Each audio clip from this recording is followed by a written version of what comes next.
In the Tudor era, a sneeze was not just an innocent nasal explosion, it was a celestial warning shot, a possible symptom of doom, and sometimes, if you were really unlucky, a sign that your soul had just packed its bags and left the building.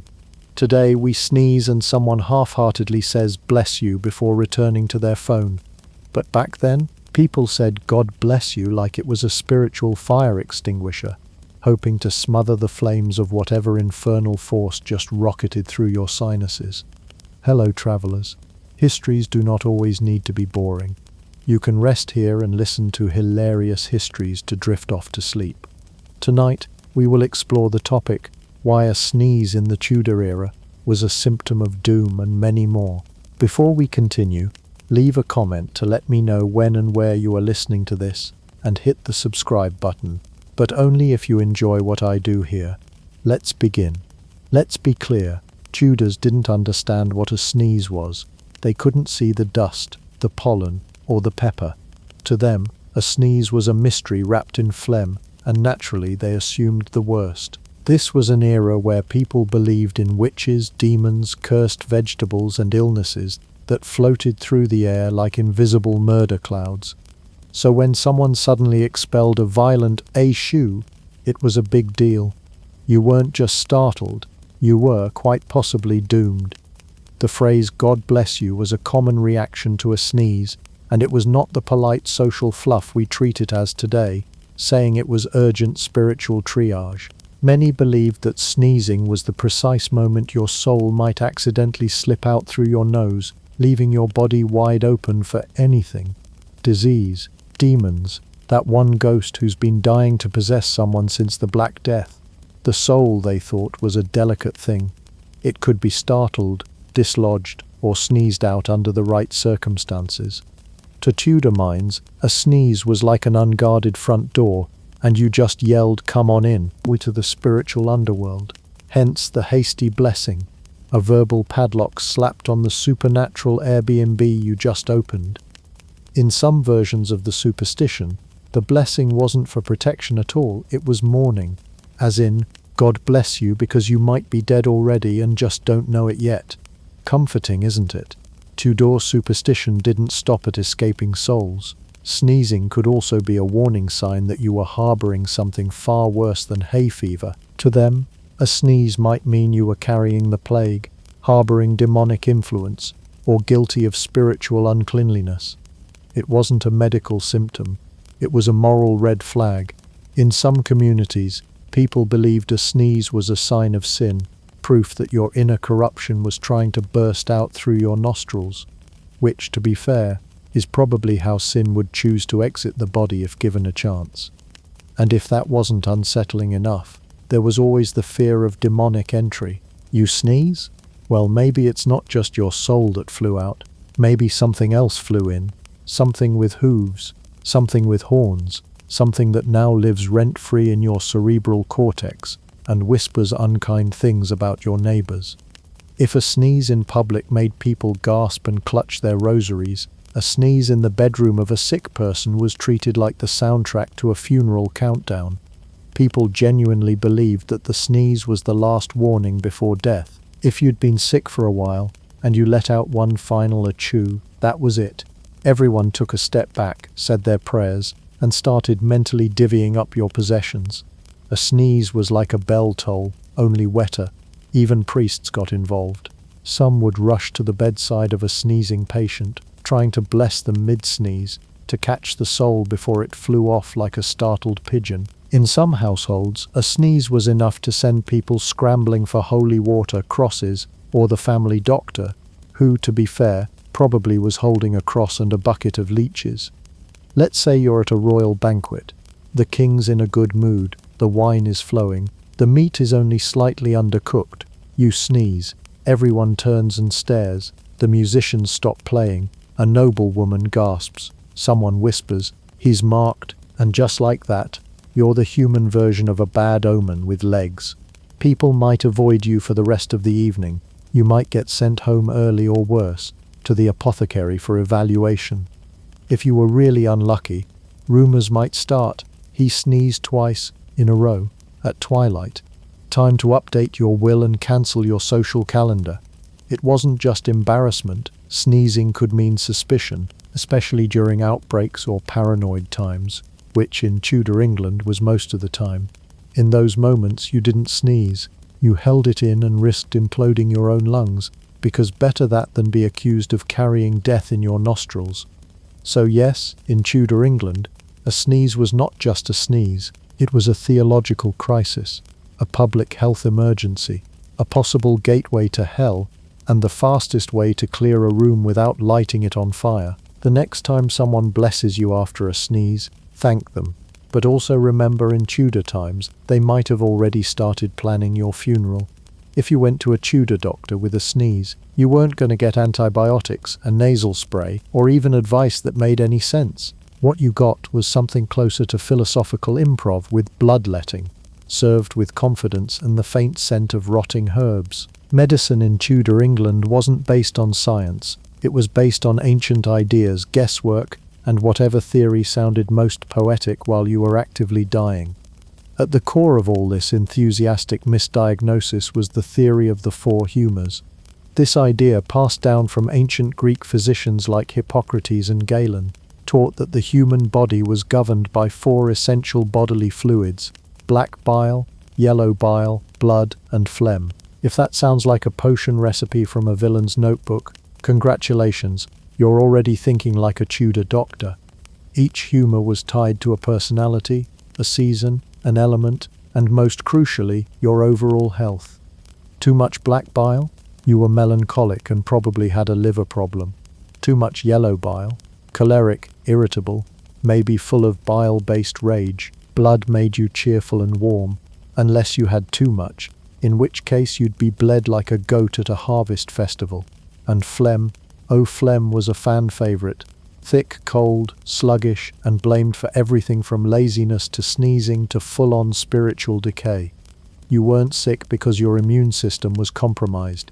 You were sick because your phlegm had a bad attitude. It didn't matter what your symptoms were: coughing, sneezing, vomiting, or just looking a bit pale. The doctor's job was to find the humour that had gone rogue and beat it back into submission. This could involve bloodletting, purging, induced vomiting, or feeding you warm wine mixed with ash and hope. All of it was done in the name of restoring balance, which sounds nice until you realize balance was often achieved by making you violently ill on purpose. You walked in with a cold, you left with no blood, and a philosophical lecture on bile ratios. Sneezing, in this delightful framework, was not an isolated event. It was a statement from your inner humours. It meant something inside you was trying to escape, or trying to warn everyone else that it was about to start a coup. A sudden sneeze could be blamed on cold phlegm trying to assert dominance, or on the body reacting to imbalanced air within your brain cavities. Yes, the idea that your skull was filled with mysterious airs was perfectly acceptable. He sneezed, a doctor might say. Ah, clearly the brain vapors have been stirred. Then he'd prescribe a syrup made from herbs, garlic, and maybe a splash of human fat, because nothing says healing like a little grave robbing on the side. Tudor doctors also didn't understand germs, bacteria, or viruses. That's not just a minor oversight. That's the equivalent of trying to fix a smartphone by throwing it into a well and hoping the moonlight will reboot it.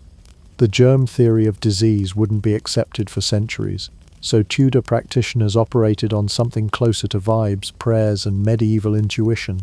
Disease wasn't caused by microbes, it was caused by imbalances, bad air, the alignment of the stars, or your mother's womb being too emotional when she conceived you. This meant treatments were rarely consistent, and almost never effective. If someone sneezed and also had a fever, they might be diagnosed with an excess of cold, moist humours. The cure? Possibly warm spiced wine, mustard plasters, a forced sweat, or if you were really unlucky, being bled until your humour count was low enough to make you docile. And if none of that worked, well, obviously you hadn't been bled enough. Back to the knife. Leeches were the go-to tool of the trade, not because they were effective, but because they were gross and mysterious enough to seem powerful.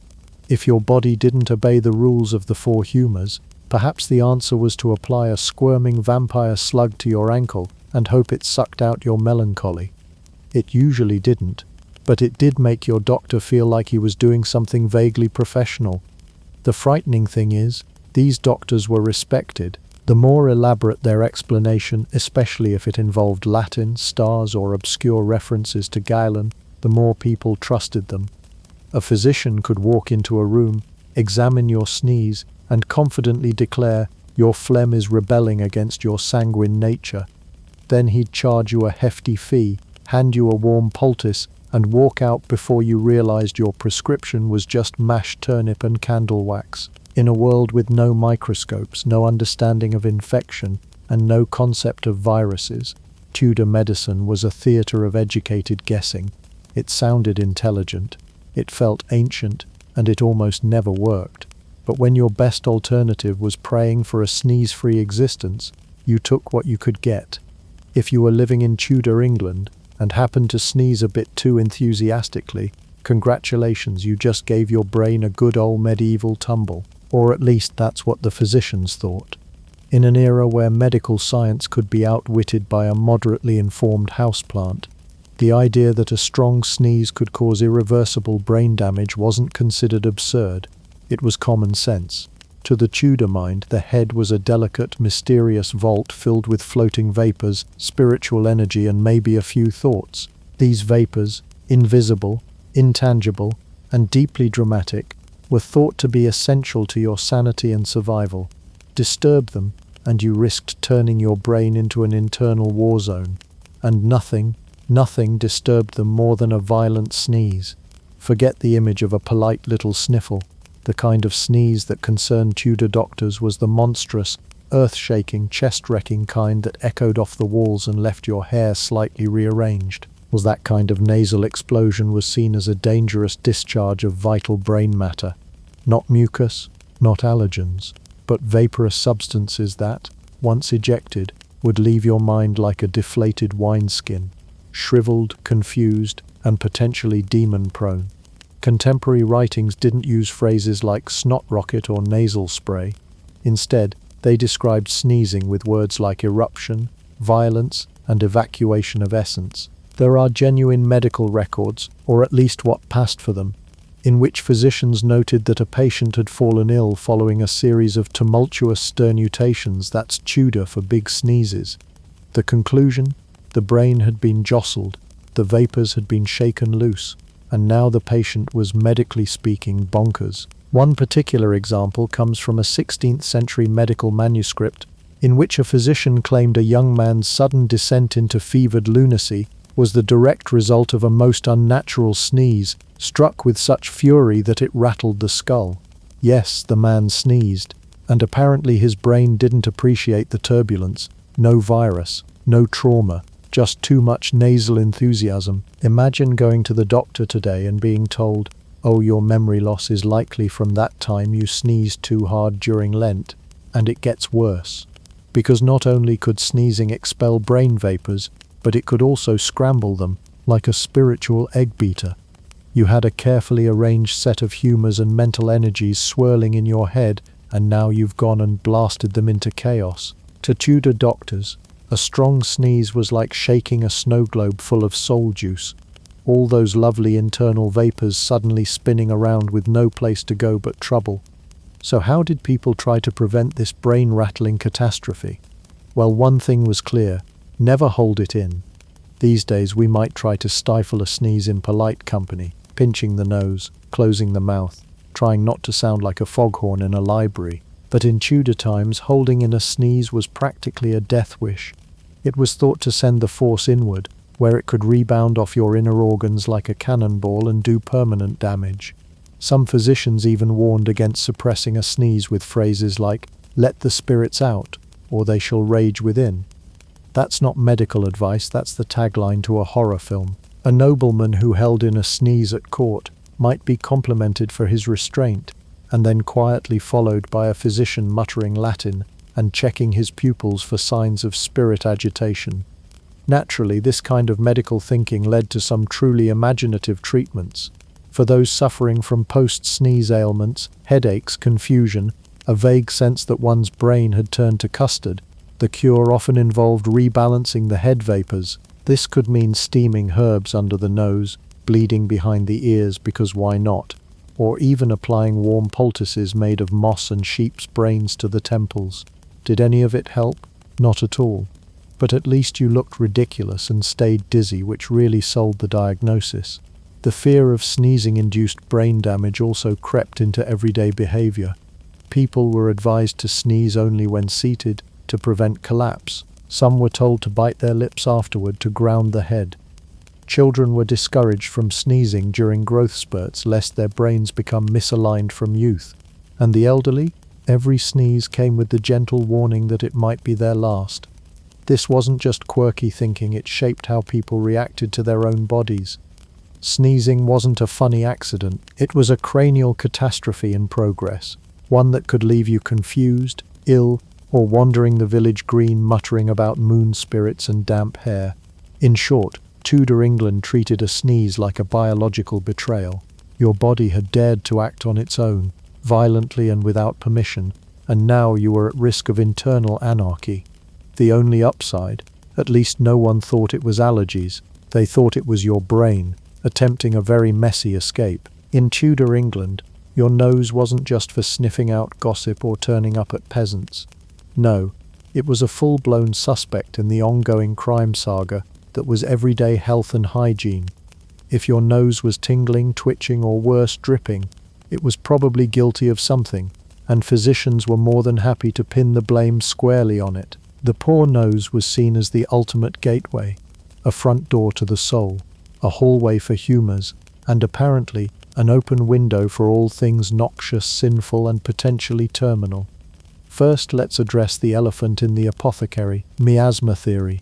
Today we know diseases are caused by germs, microscopic troublemakers you can't see or smell. But in the 1500s, if something reeked, it was probably trying to kill you. This is the central idea behind miasma theory, the belief that foul smells carried disease. It wasn't just rotting meat or open sewers that triggered panic. Even a whiff of someone else's bad breath could send you speed walking, well, waddling in a petticoat the other way. The air was a battlefield, and your nose was the unlucky gatekeeper standing between you and invisible death. This made the nose a sort of early warning system. Was it running? You might be dying. Was it dry? Probably worse. Tudor people believed the nose could sense the corruption in the air, an olfactory alarm bell that something wicked this way wafted. Unfortunately, once your nose sniffed out the danger, it was too late. The damage had already been inhaled. You were already on the fast track to sweating, purging, and possibly being bled into a bucket. Physicians of the period went all in on this nasal paranoia. They stuffed herbs, spices, and flowers into long beak-like masks. Not because they were trying to filter out pathogens, that word didn't exist yet, but because they thought nice smells could overpower deadly ones. Think of it as fighting a bear with a bouquet. If you've ever wondered why plague doctors looked like nightmares from a Venetian masquerade ball, it's because their medical training told them that lavender had better odds than logic. Common pocket defenses included pomanders, perfume-stuffed orbs you could wear around your neck or tuck into your clothes. The upper classes also clutched sweet bags, which were essentially Tudor Glade plug-ins. Meanwhile, poorer folks would simply walk around chewing herbs or pressing nosegays, tiny bouquets to their faces as they tiptoed through London's aromatic minefield of open gutters and human waste. But this obsession with scent went deeper than just olfactory offense. The nose itself was thought to be intimately linked with one's humoral balance. Yes, those 4 problematic fluids again, still not repeating chapter 2 here. We're just saying the nose had its own RSVP to that party. A stuffed-up nose wasn't just annoying, it meant that certain fluids weren't flowing correctly. The nose was your body's leaky faucet, and if it dripped the wrong way, something was off. If it dripped too much, you were melancholic, or worse, phlegmatic, which, in Tudor terms, meant you probably needed a stern talking to and a hot poultice applied somewhere inappropriate. The nose was also morally suspicious. Think about it. It sat right in the middle of your face, sniffing and twitching, reacting to invisible forces. People believed that bad smells weren't just physically harmful, they were spiritually compromising. To inhale a foul odor wasn't just a risk to your lungs, it was an invitation to the devil himself. This is why churches sometimes smelled like apothecaries. Better to overwhelm potential evil with frankincense than to let Beelzebub enter via your nostrils. Let's not forget the practical implications of all this nasal terror. Public health responses were, in part, built around smell. Streets were cleansed by throwing herbs into the gutters. Rooms were fumigated with burning juniper. Even letters sent from plague-ridden towns were smoked or sprinkled with vinegar, in case the paper smelled like death. The nose was judge, jury, and executioner. If your house stank, your neighbors might report you, not for noise but for odor. Your social life could be tanked by a bad smell, and your fate sealed by someone else's sneeze carried on the breeze. And then there's the sheer superstition. A twitching nose could be a sign that someone was thinking about you or cursing you. A sudden sneeze might be an omen. If your nose bled, it meant something cosmic was off kilter. Forget astrology. All you needed was a hand mirror and a sniffle to chart your destiny. In short, Tudor society was suspicious of the nose because it was both too powerful and too vulnerable.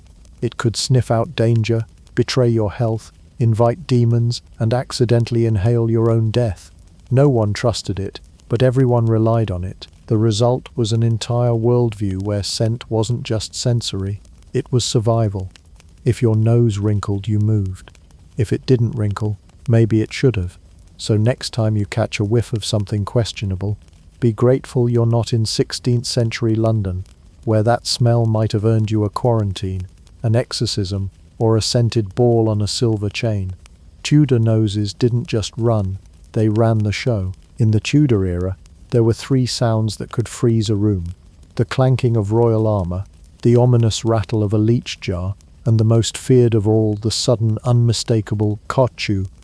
A sneeze wasn't just a bodily function, it was a social alarm bell, a one-syllable death sentence, a polite way of saying, well, it was nice knowing you. That's because during the 16th century, sneezing had a deeply ominous reputation, and thanks to the ever-looming threat of the bubonic plague, your nostrils were basically seen as traitorous holes that could either let disease in or shoot it back out like a cannon. While today we might offer a polite "bless you" and move on, Tudor townspeople reacted to a sneeze with the same urgency you'd reserve for someone yelling fire in a crowded theatre. Except instead of smoke, what followed could be pustules, fever, and mass burial. It wasn't totally irrational, to be fair. The early symptoms of plague could absolutely start off with sneezing. That innocent nasal eruption could be a herald of far darker things to come. Fever, vomiting, painful swellings, bubboos, and death within the week if you were lucky. The connection between a sneeze and impending doom became so strong that people learned to treat sneezes with the kind of suspicion usually reserved for witches, tax collectors, and French people. In plague-stricken towns, the response to a sudden nasal expulsion was swift and unrelenting. Someone sneezed in public? Congratulations, you just socially evaporated. People would scatter like pigeons dodging a musket ball. Markets would go silent, neighbors would bolt their doors. Even your own family might start eyeing you like you were a walking pile of infected laundry. For the unfortunate sneezer, isolation was often immediate and total. In many towns, particularly those that had already been ravaged by previous outbreaks, officials didn't waste time with tests or second opinions, mainly because there were no tests and second opinions cost money. Instead, they'd simply remove the sneezer from society for everyone's safety. In practice, that meant being shut inside your home, windows boarded up, food left at the doorstep if you were lucky, and a red X painted on your door to warn others that inside lived the doomed. In more severe cases, or in cities where the panic had escalated into full-blown chaos, entire households could be walled in, bricks laid over doors and windows by men who were paid well and wore herbs on their hats to keep the plague vapors out. Once the walls went up, you didn't leave unless you were carried out, and sometimes you weren't even dead yet. The paranoia surrounding sneezing extended beyond individual cases. A sudden uptick in sneezing sounds around town could be treated as an omen of incoming pestilence. Local leaders might close public areas, churches and marketplaces. Trade could be halted, ships turned away, travelers forced into weeks of quarantine, all because someone's nose decided to go rogue. If enough people sneezed on the same day, rumors would fly faster than a runaway goose cart. There were even reports of entire villages fleeing their homes overnight due to a suspected outbreak, sparked by a coughing fit and one tragically mistimed sneeze. And remember, this all happened in an era when public health was a strange soup of religion, superstition, and improvisation. There were no labs, no swabs, and certainly no understanding of viruses or bacteria. People didn't know how disease spread. They just knew that sometimes people sneezed and then those people died, and then other people died, and eventually the graveyard got a lot more crowded. Connecting the dots wasn't scientific, but it was enough to terrify everyone into treating sneezing as biological blasphemy. Of course, not all sneezes were viewed equally. A single dainty achoo might get you a wary glance and a bit of distance. But a big, echoing, nose-rocketing explosion, that was enough to make the town reeve call for the plague cart and have your pets shot out of caution. And thus, sneezing became more than a symptom. It became a symbol, a flashpoint, a dramatic nasal punctuation mark at the end of your sentence in Tudor society. It was the bodily function equivalent of yelling "I have the plague" at the top of your lungs, only worse, because the people around you thought you actually might. So next time you feel a sneeze coming on, be grateful you're living in the modern world, where a tissue and a polite nod will suffice. In Tudor England, the best-case scenario was social exile. The worst case, brick by brick, you'd disappear from history, all because your nose got a little too enthusiastic. In Tudor England, sneezing in public wasn't a mere bodily function, it was a social landmine with the power to derail conversations, incite panic, and possibly earn you an early appointment with a priest. A sneeze wasn't just a sneeze, it was a possible death sentence with dramatic flair. And as far as etiquette was concerned, the rule book didn't say cover your mouth, it said prepare to be shunned. Let's start with the reflexive God bless you. Today, it's a polite, almost Pavlovian response. In Tudor society, however, it was more like an emergency exorcism. Saying God bless you after someone sneezed wasn't about being courteous. It was spiritual triage. People genuinely believed that when you sneezed, your soul was momentarily expelled, or your body was vulnerable to evil spirits. That short, startled blessing wasn't just well-wishing, it was protective spell-casting, verbal armor against plague, sin, and the devil's drafty back door. If you didn't say it fast enough, you might as well have shoved the sneezer into an open grave. But it wasn't just fear of spirits that had Tudor society on edge. It was the very real terror that one well-placed sneeze could set off a health crisis. A loud sneeze in the marketplace might result in people diving into barrels of turnips to escape the spray. Public assemblies, religious services, and royal courts were especially high-stakes sneeze zones. In court, sneezing at the wrong time, especially during a monarch's speech, could make you look ill-mannered at best, or dangerously diseased at worst. Sneeze once, you'd be blessed. Sneeze twice, you'd be blessed and escorted outside.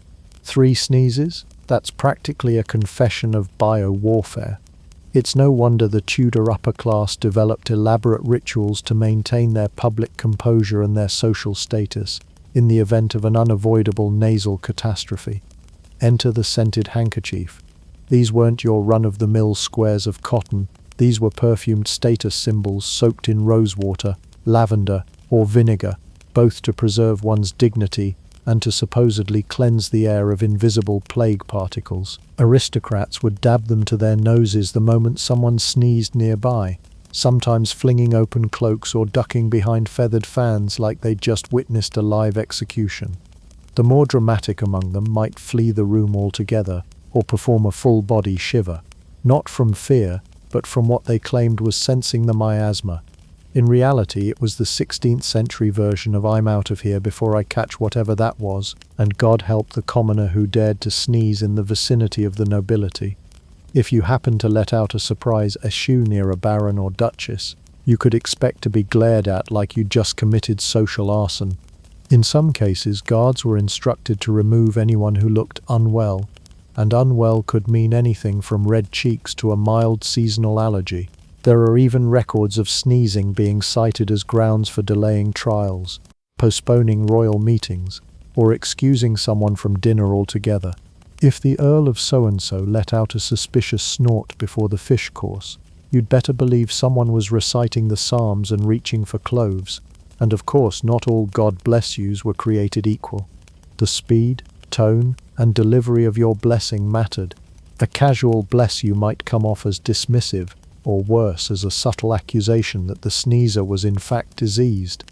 But too loud or too desperate a blessing might look like you were trying to perform spiritual CPR. The key was balance, just enough blessing to look concerned, not enough to make others think you were terrified. By the late Tudor era, this paranoia reached theatrical levels. Some etiquette manuals even suggested preemptive sneezing etiquette. If you felt a sneeze coming on in high society, you were to excuse yourself, turn fully away, and sneeze into your scented kerchief while praying under your breath.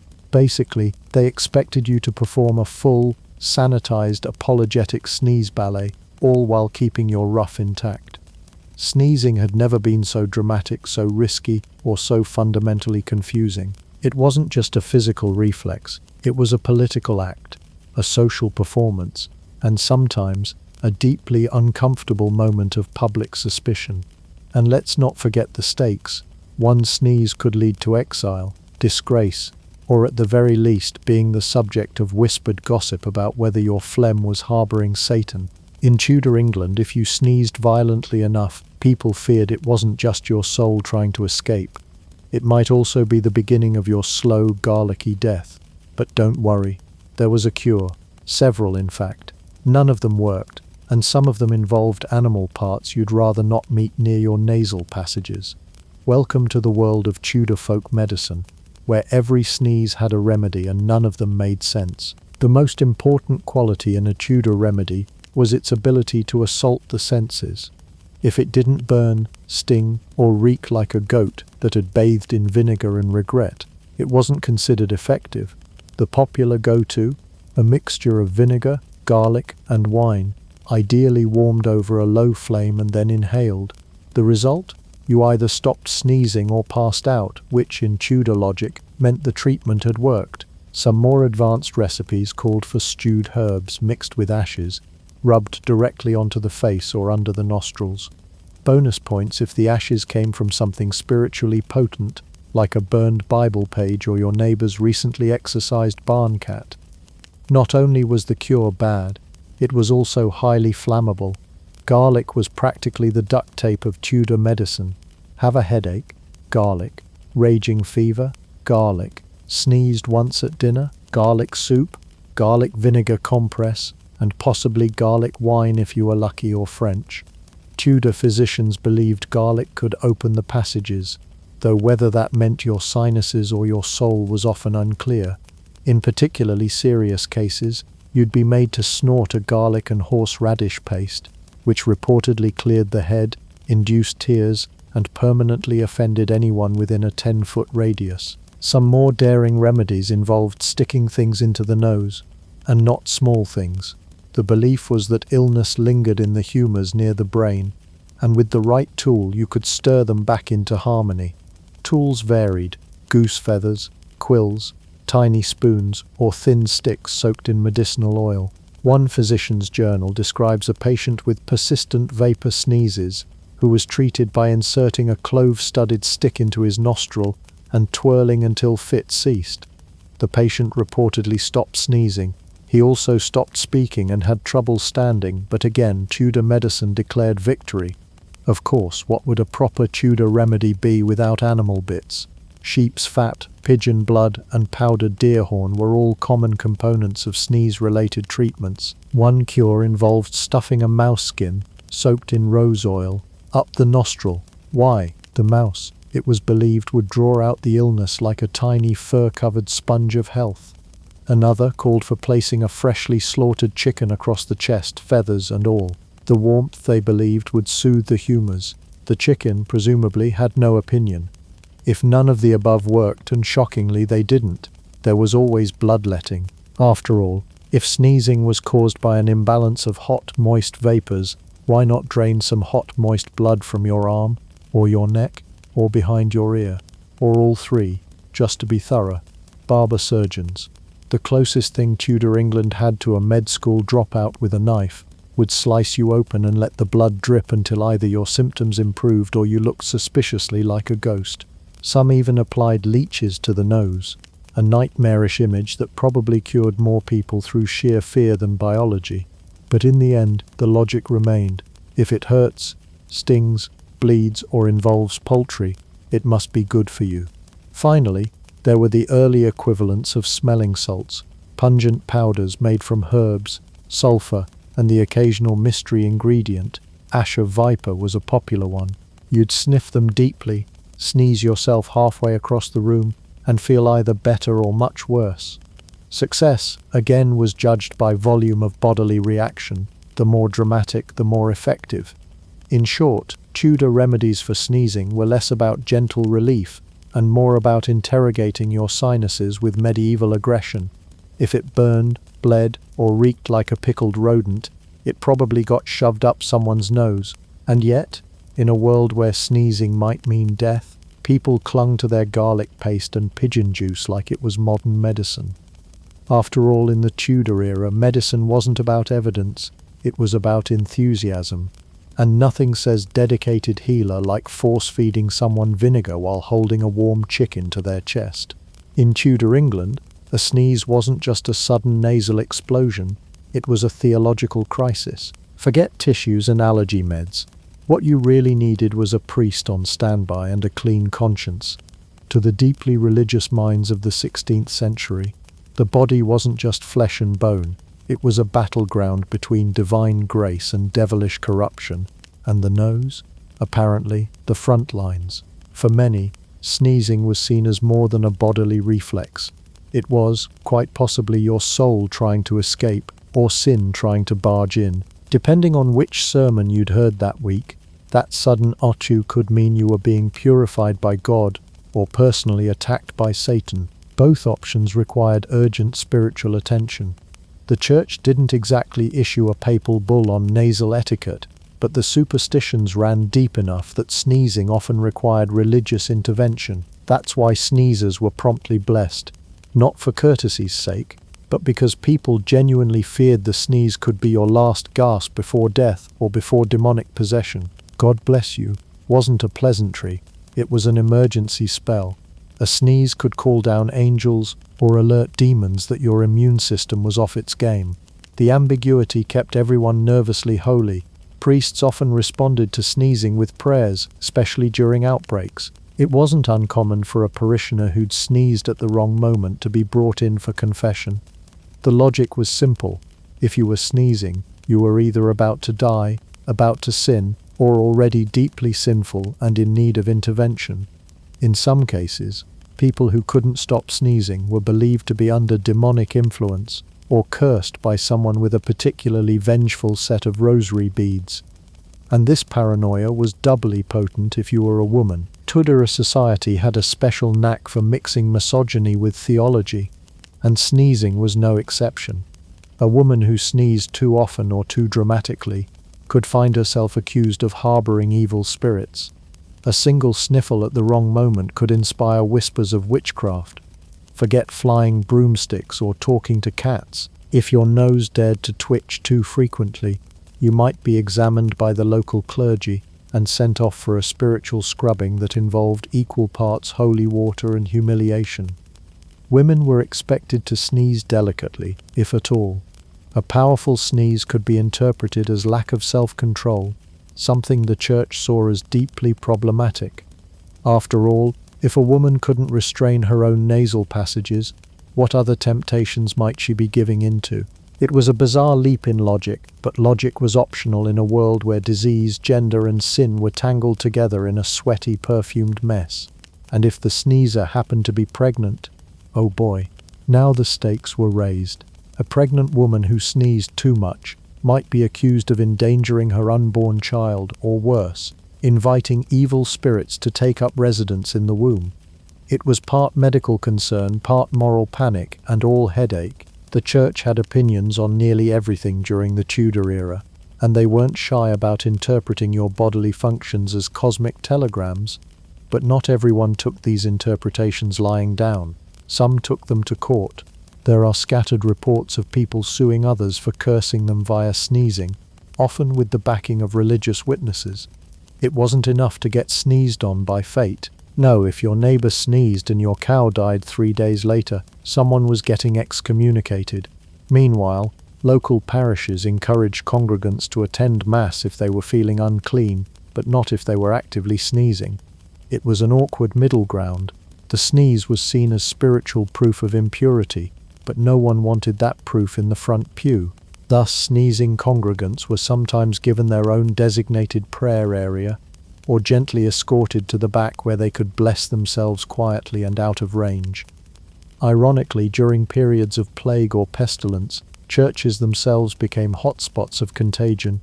People packed into pews, sniffled their way through the psalms, and exchanged holy droplets over shared chalices. And yet the church rarely saw this as a hygiene issue. No, if you got sick after Mass, it was probably because you hadn't prayed hard enough, or you sat too close to that lady who sneezed during the homily. So yes, in Tudor England, a sneeze was far more than a biological twitch. It was a loaded moment, a spiritual statement, and occasionally a one-way ticket to divine judgment. You weren't just fighting germs, you were navigating a holy landmine of religious suspicion, gender bias, and ecclesiastical overreaction. In Tudor England, where sneezing could start a panic, and the common cold was treated like an omen of doom, the upper class did what they did best, pretended nothing was wrong, and hired someone else to deal with it. While the poor were getting locked in their homes for coughing too loudly, the rich were out there strolling through lavender-scented halls, acting like germs were something only peasants caught, much like bad manners or a fondness for work. For the Tudor elite, reality was an optional accessory. Their solution to the sneeze-pocalypse was simple: construct an artificial world where nothing unpleasant ever happened. The idea was that if you couldn't smell the sickness, it didn't exist. And so they built themselves perfume palaces, rooms heavily doused with flower oils, sweet-smelling resins, and enough dried herbs to stuff a dozen sausages. These weren't just places to escape unpleasant odors. They were olfactory fortresses against disease. Bad air, or miasma, was considered the cause of illness, and rich folks wanted none of it. If you could afford to inhale rose petals instead of plague-ridden London fog, you did. Some nobles even had portable scent bottles or pomanders attached to their belts, swinging like medieval air fresheners as they sashed through court. But perfume alone wasn't always enough, because when the bodily betrayal known as a sneeze did slip out, heaven forbid, some aristocrats took things a step further. Enter the concept of hiring a servant to sneeze on your behalf. No, really. In a bizarre mashup of denial and delegation, the wealthy would sometimes pay underlings to simulate their sneezes in public. Why? Because a sneeze was a sign of humanity, vulnerability, two things the elite were desperately trying not to be. Having a servant sneeze for you was like saying, "See, I'm so refined, even my bodily functions are outsourced." This wasn't just idle eccentricity. In the cutthroat world of Tudor politics, a single sneeze could be interpreted as a sign of weakness, infection, or worst of all, suspicion. If the king sneezed, it was a divine mystery. If you sneezed in the king's presence, you might be cursed, diseased, or plotting treason via your nostrils. Royal courts were brimming with paranoia, and illness wasn't just a health issue, it was a political liability. Displaying symptoms of any kind could mean being sent away, excluded from court affairs, or if you were particularly unlucky, poisoned just to make sure you didn't infect anyone else. Naturally, this led to all kinds of illness cover-up gymnastics. Nobles became experts in disguising symptoms with the flair of a Shakespearean actor and the desperation of a man trying to cough silently in church. A fever? Just warm blood from all the excitement. A runny nose? It's the fashionable dew of mourning, of course. Sweating profusely and looking like death. "Oh no, milord always glistens under stress. It's very fashionable this season." Their entire approach to health was one long, expensive bluff. Their homes were often equipped with sick rooms, not for the sick, but to hide them. If a noble caught something contagious, they were quietly removed from sight, not out of care or medical necessity, but to preserve appearances. Visitors were rarely told the truth. "The Duchess has retired to her country estate," sounded better than "the Duchess is currently sneezing up a lung behind the drapes." Even diaries and letters from the period show careful wordplay to avoid admitting illness outright. In an era where everyone suspected everyone else of harboring something deadly, whether it was smallpox or seditious ideas, admitting to a sniffle could be the beginning of your social death spiral. Some aristocrats went even further and surrounded themselves with hired health buffers. These were staff whose job wasn't just to serve food or clean, but to physically stand between their master and the rest of the sickly world. If someone in the house sneezed, the buffer got between them and their employer like a Tudor-era sneeze shield. It was absurd, it was theatrical, and it was taken entirely seriously. But no matter how many flowers they burned, how many servants they paid to cough in their stead, or how much they insisted their vomiting was simply a new form of dance, reality always found a way to creep in. Disease didn't care about your family crest or how many peacocks you could afford for dinner, and sooner or later, even the most perfumed chamber could become a tomb. Still, the wealthy clung to the fantasy, because in Tudor England, sneezing wasn't just a health hazard, it was a class divider.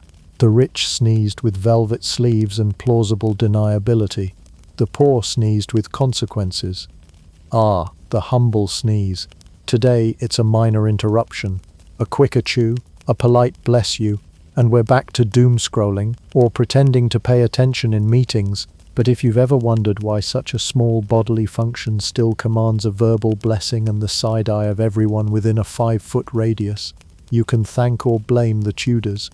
Because those folks weren't just concerned about flying mucus. They were convinced that each sneeze teetered on the brink of spiritual doom, social collapse, or spontaneous head detonation. Let's begin with the lingering phrase, "bless you," a reflex, sure, but one that's lasted centuries longer than it probably should have. This wasn't originally about being polite. In Tudor England, that blessing was essentially an emergency prayer. A sneeze was seen as an expulsion of evil, or worse, a sign that something unholy had just entered your body through your nose, like sin with a runny entrance. Saying "bless you" was like frantically hitting the spiritual panic button, a last-ditch effort to protect your soul before the devil claimed it via sinus. Even as science slowly elbowed its way into medical thinking and germ theory finally showed up to the party, late as usual, the sneeze retained its mystical air. Thanks to Tudor paranoia, sneezing remained something more than just a physical reaction. It was symbolic. Of what? Well, fragility. Mortality, the uncomfortable reminder that your body could betray you at any moment with a little puff of treachery that might mean disease, demotion, or damnation. In modern terms, the sneeze was the original "your health is buffering" alert. Some superstitions still cling to society like a cold in a damp Tudor castle. For instance, some people believe a sneeze means someone is talking about you. Others think it's bad luck to sneeze once but good luck to sneeze twice. There's even the belief that your heart stops when you sneeze, which isn't true, but given Tudor logic, someone back then definitely would have started planning your funeral just in case. The church certainly didn't help. They encouraged the idea that sneezing might be divine punishment for secret sins, particularly if you were a woman. Because why not? Everything was your fault anyway, from plagues to poor harvests to a nobleman's mysteriously sour wine. This legacy of spiritual panic left more than phrases in our vocabulary. It subtly rewired how people viewed illness in general. Even today we associate getting sick with weakness, something shameful to hide or tough out, rather than treat with compassion or understanding. That's the Tudor echo, whispering in modern ears. If you cough, cover it. If you sneeze, apologize. If you so much as sniffle in public, prepare for exile. Even the idea of holding in a sneeze, a terrible eyeball-popping practice, feels like a direct inheritance from centuries of people trying desperately to not be seen as ill, impure, or on the brink of death. In Tudor times, sneezing at the wrong moment could cost you your job, your home, or your invitation to court, and you never wanted to be on Queen Elizabeth's do not invite list. She held grudges like they were crown jewels. What makes this all so wonderfully absurd is how something so natural became so utterly theatrical. Sneezing wasn't just a bodily reflex. It was a dramatic event with social, medical, and spiritual implications. It was a full-body declaration that something somewhere had gone terribly wrong, and that your neighbors, your priest, and maybe even your local executioner should probably be alerted.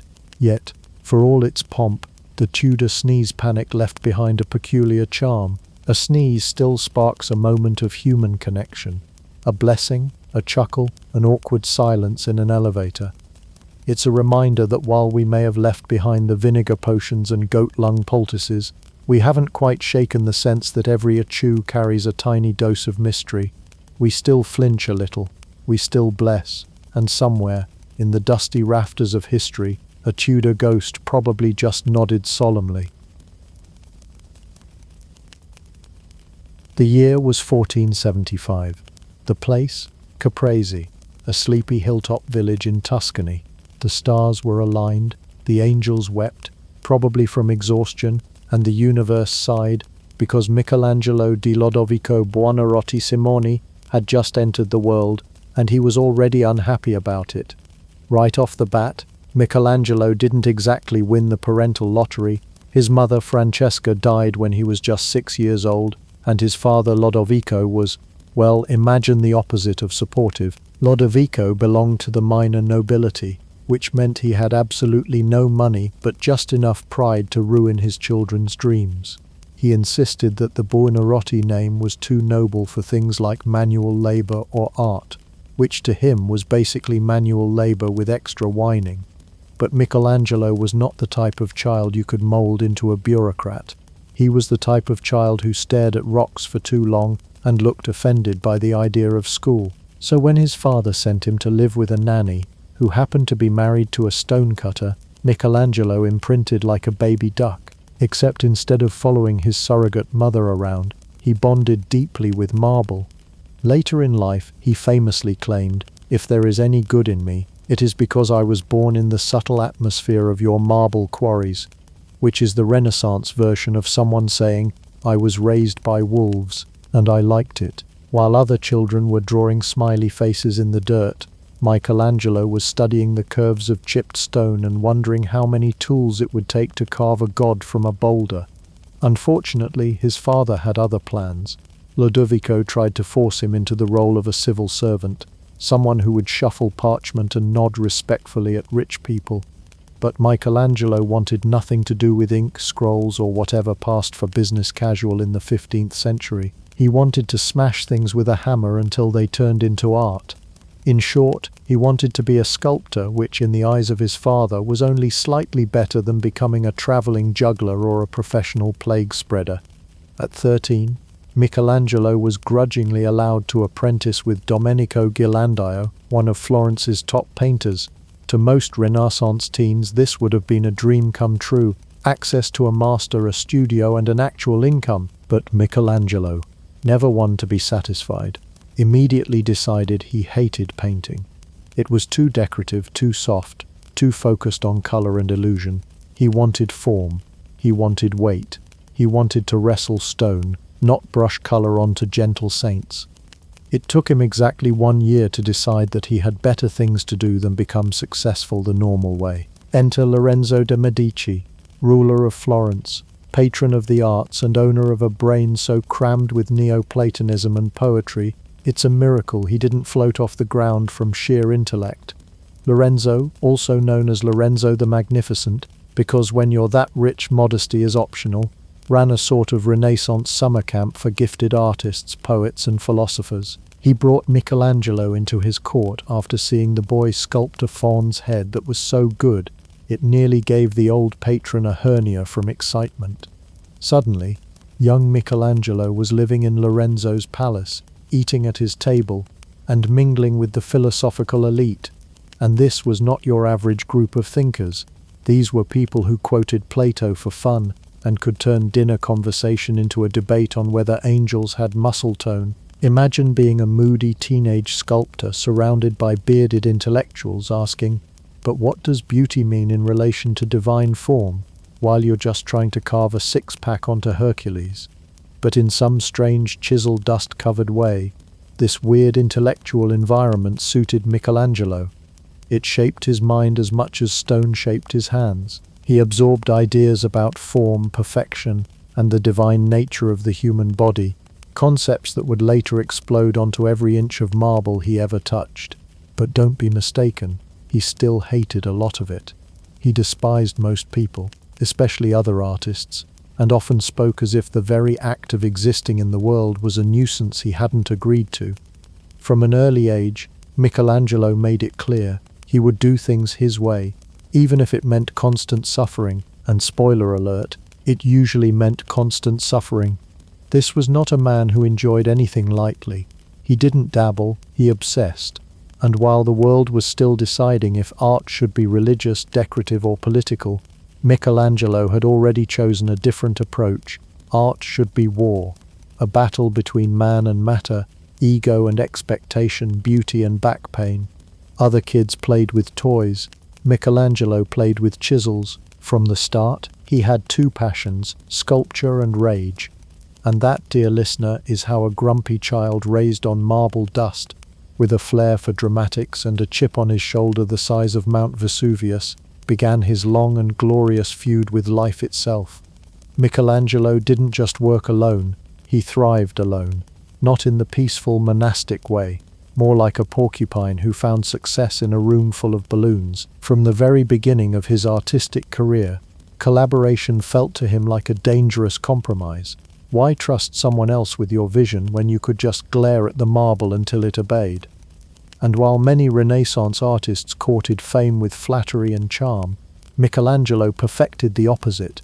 He preferred stony silences, brooding glances, and the kind of snide remarks that made even poets say, "Oof." Florence in the late 15th century was basically a competitive reality show for artists. Except instead of roses, people handed out ducats and eternal glory. The city was bursting with geniuses who knew it. Botticelli was making mythological dreams come true. Raphael would eventually charm the popes with soft-focused saints.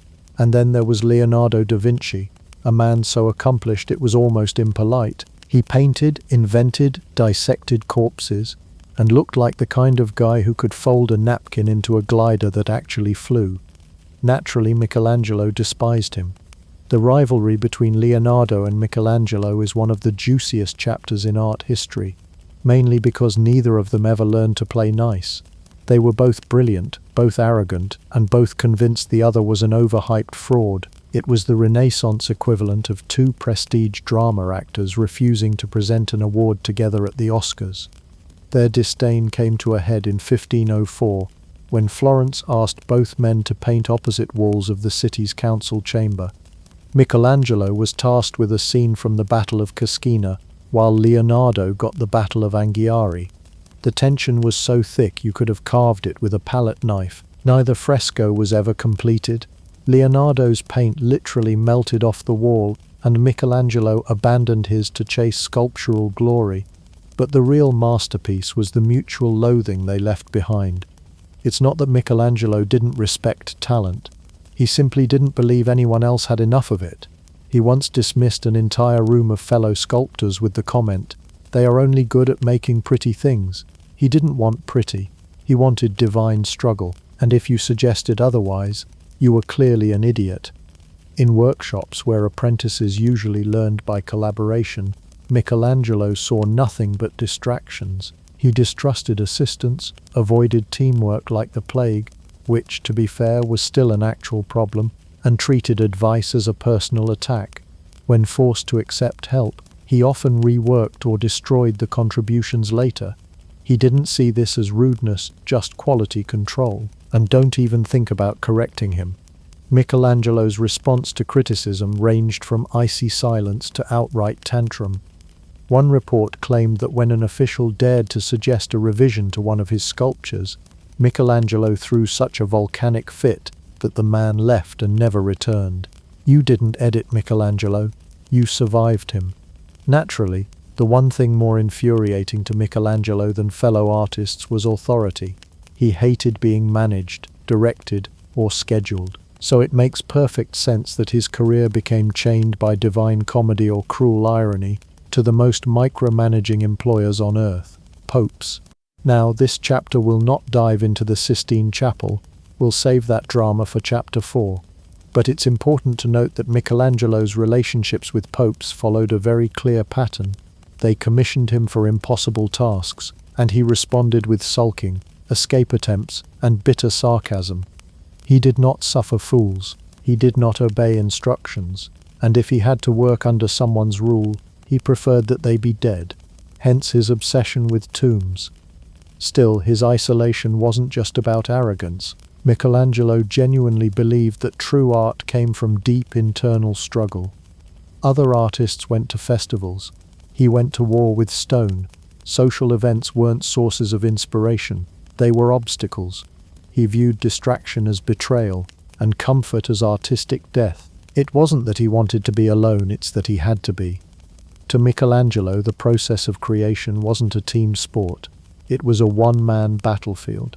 Every figure he carved, every dramatic pose he wrestled out of marble came from hours of muttering, pacing, and probably throwing things.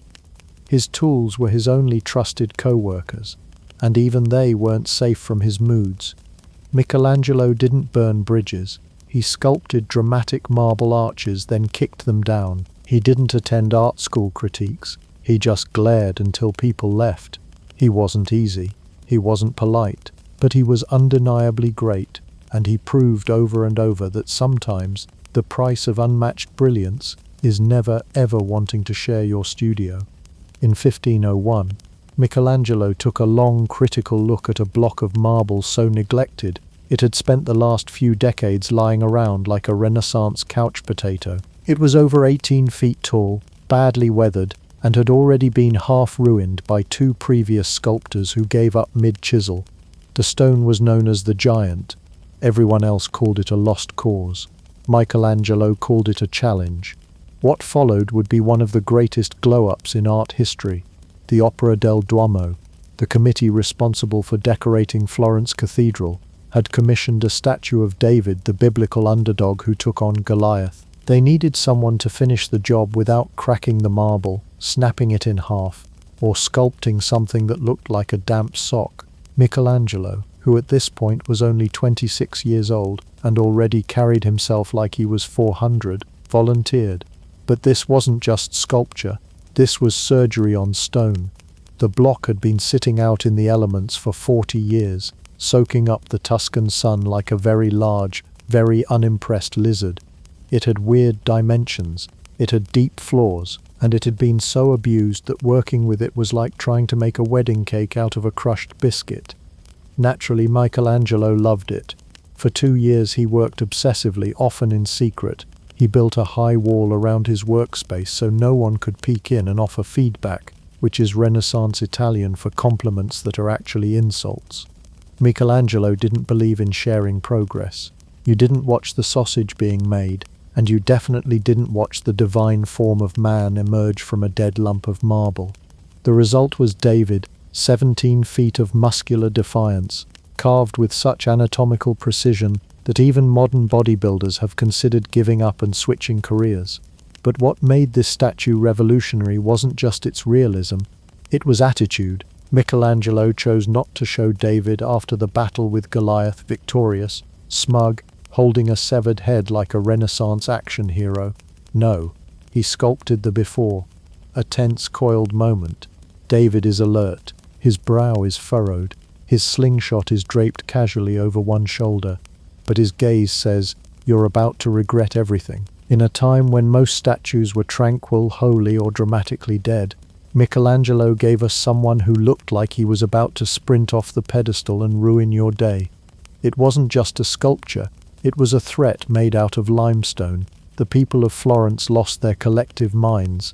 David was a triumph, symbol of the city's fierce independence, its scrappy resistance against bigger powers, and also, coincidentally, a free anatomy lesson with very visible buns.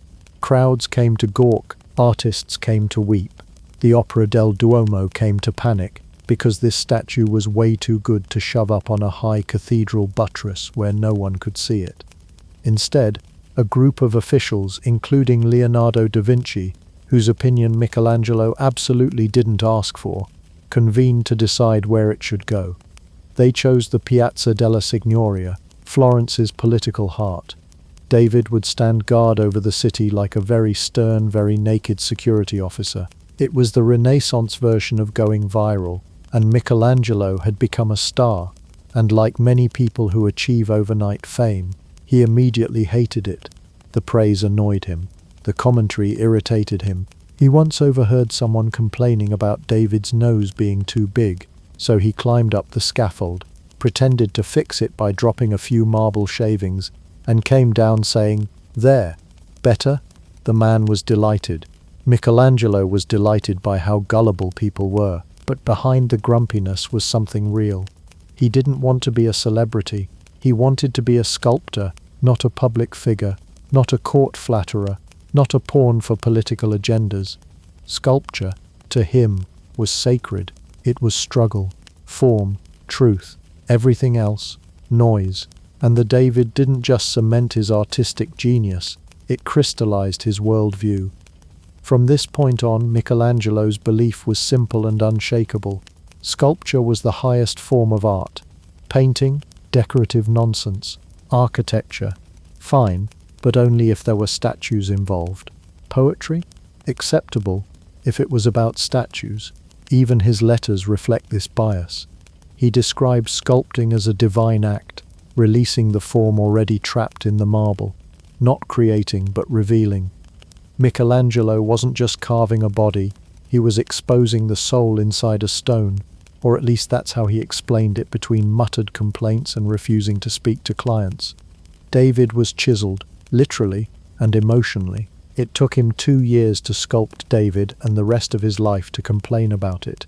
In short, David wasn't just a sculpture, he was Michelangelo's artistic manifesto set in marble, 17 feet tall, and wearing absolutely nothing. And while the world stared up in awe, Michelangelo stared down at the world and muttered, "Don't touch anything." Michelangelo wanted to carve glorious tombs. Pope Julius II wanted a ceiling painted. What followed was one of the greatest artistic achievements in human history, and one of the grumpiest. Let's rewind to 150-05.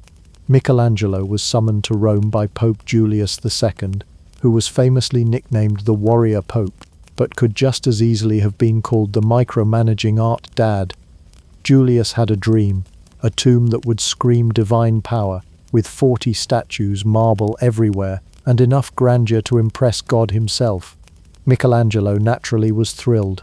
Tombs, statues, his wheelhouse. He began planning a sculptural extravaganza, but Julius, like a Renaissance-era cat, got distracted by something shiny, namely the Sistine Chapel.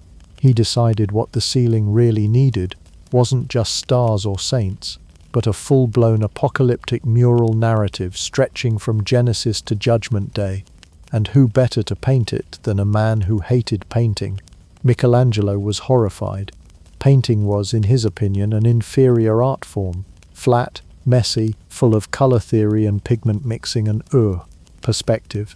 He once called painting fit only for women, a statement that was sexist even by 16th century standards. His brushes gathered dust while his chisels sparkled like treasured swords. Being told to paint the Sistine Chapel ceiling was like hiring a Michelin star chef to design a pizza menu for your backyard barbecue. Naturally, Michelangelo did what any emotionally stable artist would do when forced to work on the most prestigious commission of the era.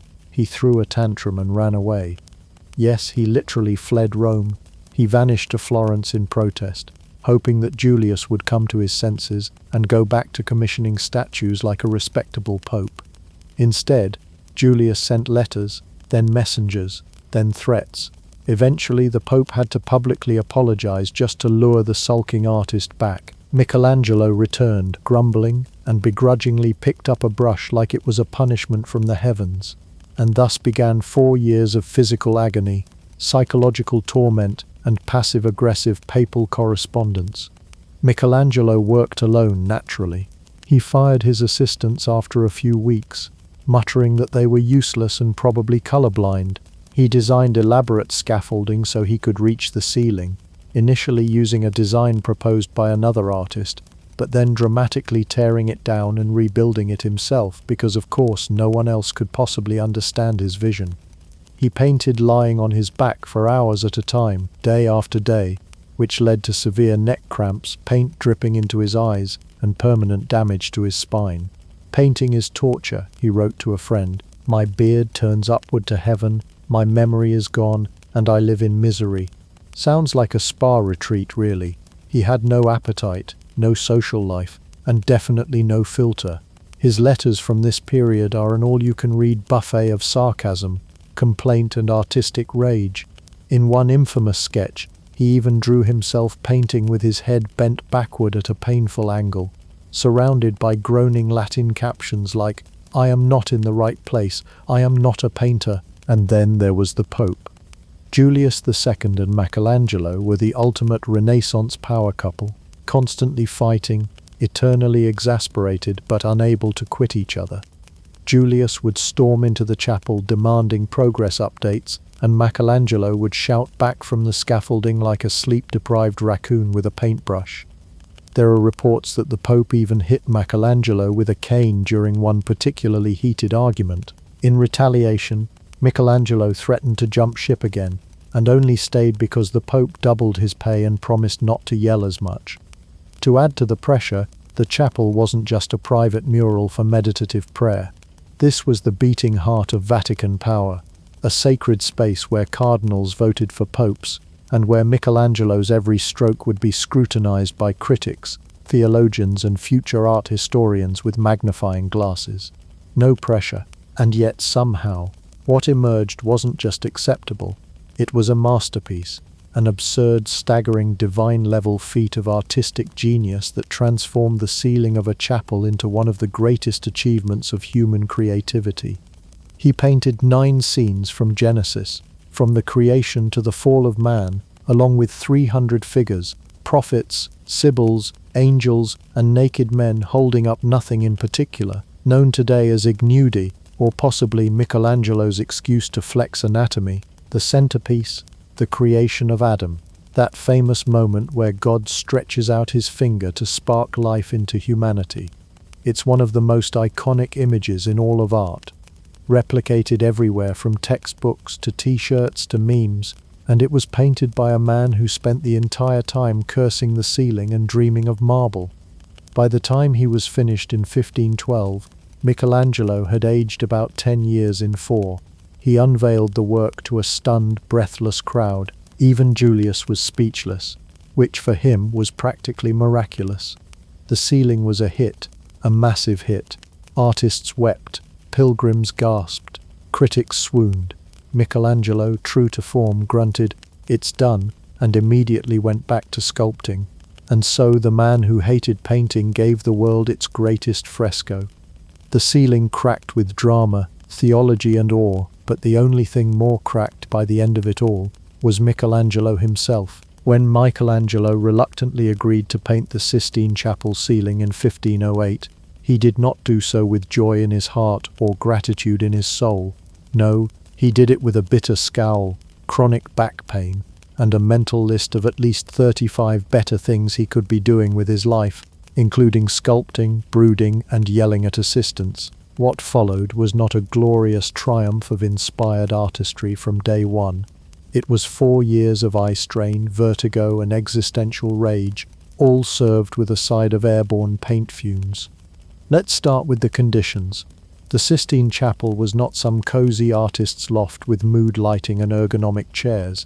It was a massive echoing box filled with Vatican politics, holy expectations, and zero ventilation. Michelangelo painted the entire ceiling lying on his back on scaffolding, a design he created himself because apparently If you're going to be tortured, you might as well engineer the rack.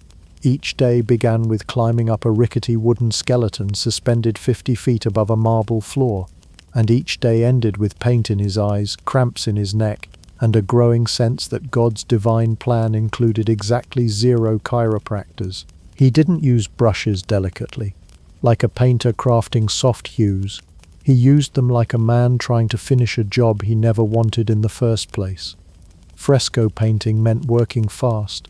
He had to apply pigment onto wet plaster before it dried, which turned the entire ceiling into a ticking clock of artistic panic. If the plaster dried too quickly, the paint would flake. If it dried too slowly, it would smear. Either way, he'd curse in Tuscan and redo it. This wasn't a paint-by-numbers celestial wallpaper. The ceiling spans over 5,000 square feet and includes over 300 figures, each rippling with impossible muscle tone, dramatic gestures, and the spiritual tension of a very grumpy artist trying to meet a papal deadline. It's hard to imagine now, but these bodies writhing in motion, full of expressive nudity, were revolutionary at the time. They weren't stylized saints floating like balloons. They were human. They were flawed, and most of them looked like they'd just finished deadlifting the Ark of the Covenant. And through it all, Michelangelo hated it. We know this not because of speculation, but because he wrote poems about how much he hated it. Angry, bitter, passive-aggressive poems. Lines like, "I've grown a goiter from this torture, and my stomach squashed under my chin," show that the man had the soul of a tortured artist and the body of a pretzel. He ranted about how his beard pointed to heaven, while his brain sunk to hell. He joked that his eyes were permanently crossed, and his spine permanently warped. Imagine spending 4 years painting theological masterpieces while composing poetic hate mail to gravity. But for all his misery, the work is transcendent. The creation of Adam, with its iconic image of God and Adam nearly touching fingers, isn't just art. It's the most dramatic game of divine fingertag in history. That one panel alone is packed with enough symbolism, motion, and anatomical bravado to launch 1,000 conspiracy theories, which it eventually did. Some say the image of God is shaped like a human brain because, of course, Michelangelo would do that. The thing is, Michelangelo didn't suffer for the art. He suffered on the art, literally. He was bruised, blind in one eye for a time, probably covered in sores and perpetually furious. He wouldn't let anyone help. He wouldn't accept assistance, because no one could meet his standard or deal with his moods. He redid entire sections if he thought they looked wrong. This was not a collaborative mural. This was a solo war against plaster. He even battled water damage. One rainy season, the plaster began to mold. He had to scrape it all off and start again. He responded to setbacks the same way he responded to compliments, with a tired sigh and a look that said, "I should be carving marble right now." When let's not forget the pressure. He was painting for Pope Julius II, a man known as the Warrior Pope, who commissioned art like a general commissions a siege. The Sistine Chapel was meant to be a monument to divine glory and papal dominance, and the deadline wasn't flexible. Michelangelo predictably missed it anyway, repeatedly. But somehow, even with delays, arguments, injuries, and spontaneous mold infestations, the work got finished. In 1512, the ceiling was unveiled. The reaction? Immediate awe. Pilgrims wept. Artists were humbled. Popes were pleased, briefly. And Michelangelo? He grumbled something about how it could have been better if everyone had left him alone. Because in the end, Michelangelo didn't paint that ceiling for glory. He did it because he was forced to, and yet, through clenched teeth, paint-stained lashes, and aching limbs, he produced one of the greatest artistic achievements in human history, mostly just to prove that he could. If there's one thing Michelangelo hated more than painting, it was bureaucracy. And if there's one thing bureaucracy hates, it's a timely project. Combine the two and you get the tomb of Pope Julius II, a grand artistic vision that turned into an epic 40-year headache, complete with delays, disappointments, and a mountain of passive-aggressive chiseling. It all began in 1505, when Pope Julius II, the same pope who later bullied Michelangelo into painting the Sistine Chapel, decided he needed a tomb worthy of his rather ambitious self-image. Not content with a modest slab and a tasteful inscription, Julius envisioned a colossal monument with over 40 statues, intricate architectural flourishes, and a general vibe of "look upon my works, ye mighty, and despair." And who better to execute such divine self-glorification than the moody sculptor from Florence? Michelangelo, of course, was thrilled. Finally, back to stone, the medium he adored, and a project that let him flex every sculptural muscle he had. He left Florence, scouted marble quarries in Carrara, and began gathering enough stone to build a second Vatican. He even had the gall to reject several blocks, declaring them too perfect, and thus unworthy of the imperfect souls they'd represent. Truly, a man who could start a fight with a rock. Then came the first delay. Julius, ever the Renaissance multitasker, decided that warmongering and empire building took precedence over funerary arrangements. The funds dried up. Michelangelo, fuming, left Rome and refused to return. Julius had to write letters, send envoys, and possibly grovel as much as popes are allowed to grovel, to lure the sculptor back. This would become a recurring theme: high hopes, sudden stops, furious walkouts. By the time Michelangelo returned, the tomb had already shrunk. The original multi-level monument was downsized, then downsized again, from 40 statues to around 20, then to a paltry half-dozen. Julius, who once envisioned himself as a marble god surrounded by angels and prophets, was now going to spend eternity looking slightly lonely. Michelangelo, enraged by the artistic betrayal, responded by dragging his feet with operatic flair. He worked in bursts, often abandoning the tomb for years at a time. In the gaps he painted the Sistine chapel ceiling, which he hated, designed the Medici chapel, which was gorgeous but moody, and wrote long, bitter letters complaining about everything from papal meddling to the quality of Roman bread. But through it all, he kept returning to the tomb like a man haunted, not by duty but by pride. To him, it wasn't just a job anymore. It was a vendetta against fate, finance, and fickle popes. He'd sculpt one statue, then storm off. He'd chisel another, then revise the plan again. When Julius died in 1513, you'd think the project might have wrapped up. But no. 3 more popes came and went, each one renegotiating the tomb like they were haggling over a used ox cart. By the 1540s, nearly 4 decades had passed. Michelangelo was in his 60s, crankier than ever, and still battling with the tomb like Captain Ahab and his marble Moby Dick. In the end, the final version of the tomb was installed in the church of San Pietro in Vincoli in Rome. Far smaller than intended, tucked into a corner like an afterthought. The centerpiece, the statue of Moses, towering, muscular, with an intense glare and famously horned head, thanks to a translation quirk. Moses was everything Michelangelo had left in the tank. Angry, defiant, and carved with a level of intensity that makes you feel personally judged. It's been said that after finishing it, Michelangelo struck the knee of the statue with his hammer and shouted, "Why don't you speak?"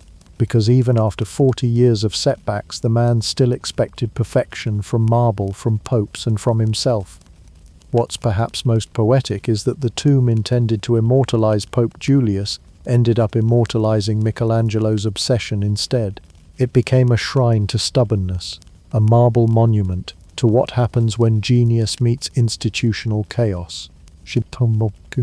Michelangelo never considered it done. He never forgave the church for ruining his vision, and somewhere in his workshop he probably kept a list of everyone who got in his way, etched into a block of stone. Michelangelo Buonarroti, Renaissance genius, artistic trailblazer, and the original "Do Not Disturb" sign in human form. While his name now evokes marble masterpieces and divine ceilings, in real life, Michelangelo lived like someone actively trying to discourage human interaction. If the Renaissance had invented the hoodie, he'd have lived in it. He wasn't just a solitary figure, he was solitude personified, wrapped in paint-splattered robes and muttering about marble. Let's begin with hygiene, or more specifically, the lack thereof. Michelangelo bathed so rarely that even his biographers winced. He reportedly wore the same clothes for weeks or possibly months at a time, often sleeping in them as well. When he finally did remove them, his skin peeled off with the fabric like some horrifying Renaissance exfoliation method. If cleanliness was next to godliness, Michelangelo was doing laps in the opposite direction. Then there was his diet. He was known for subsisting on little more than bread, a bit of wine, and the occasional slice of cheese if he was feeling festive. Food was not a pleasure, it was a functional distraction from chiseling veins into marble arms or angrily composing sonnets. He treated dining like jury duty, unavoidable, unpleasant, and best done alone. In fact, Michelangelo's ideal social gathering involved absolutely no one else. He rarely entertained guests, avoided festivities, and often retreated from society entirely.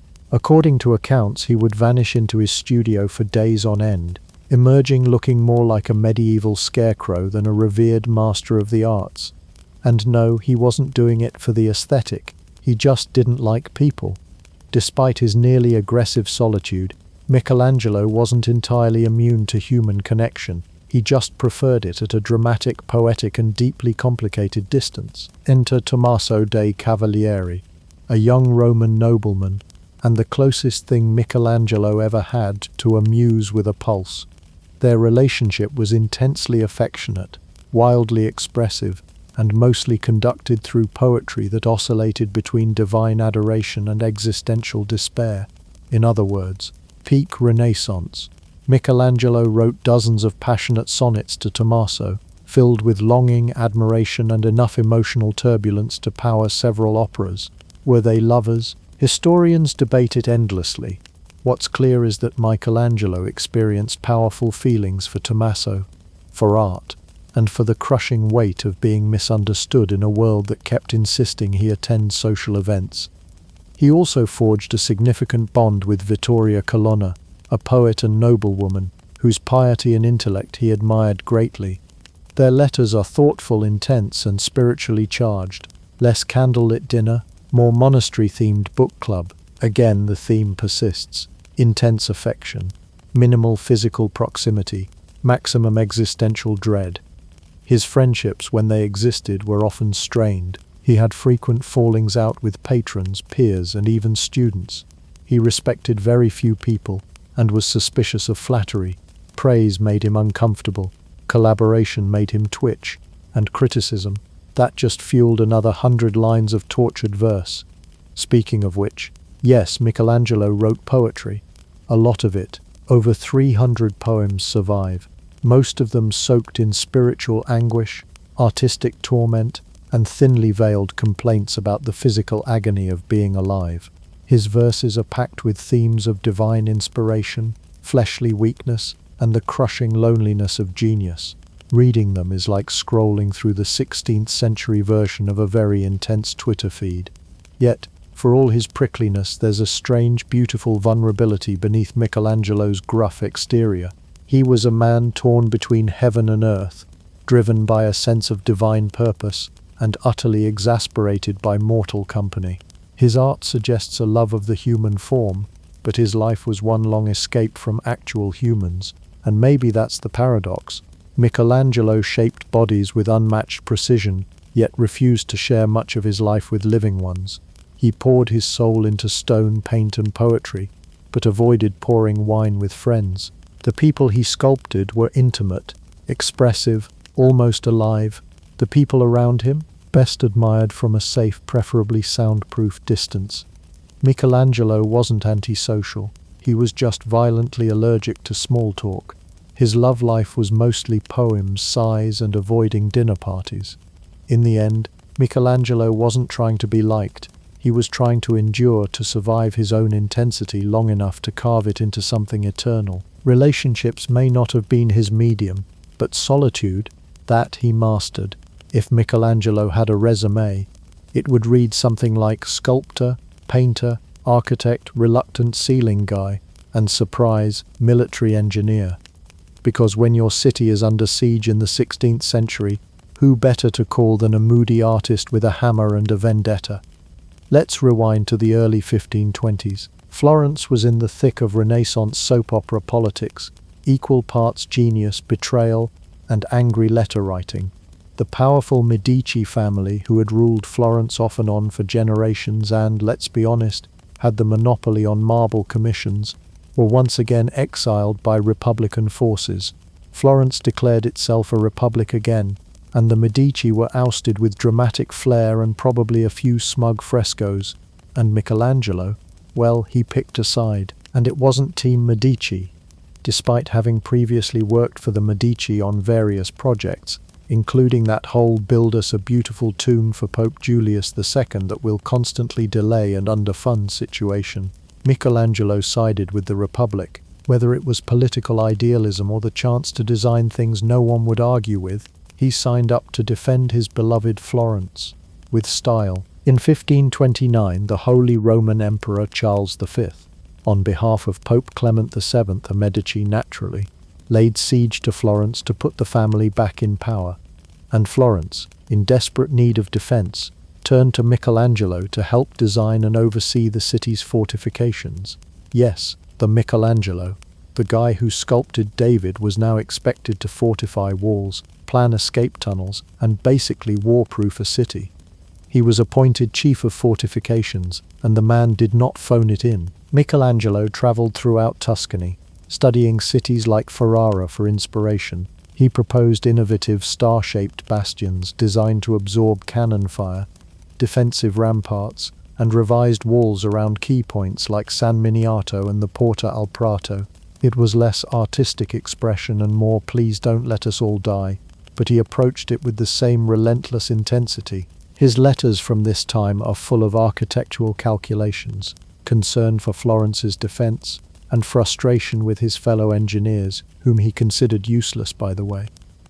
It turns out designing fortifications was just another excuse for Michelangelo to argue with people. Unfortunately, Florence's resistance didn't last. In 1530, after months of siege, starvation, and trench-foot-level morale, the city fell.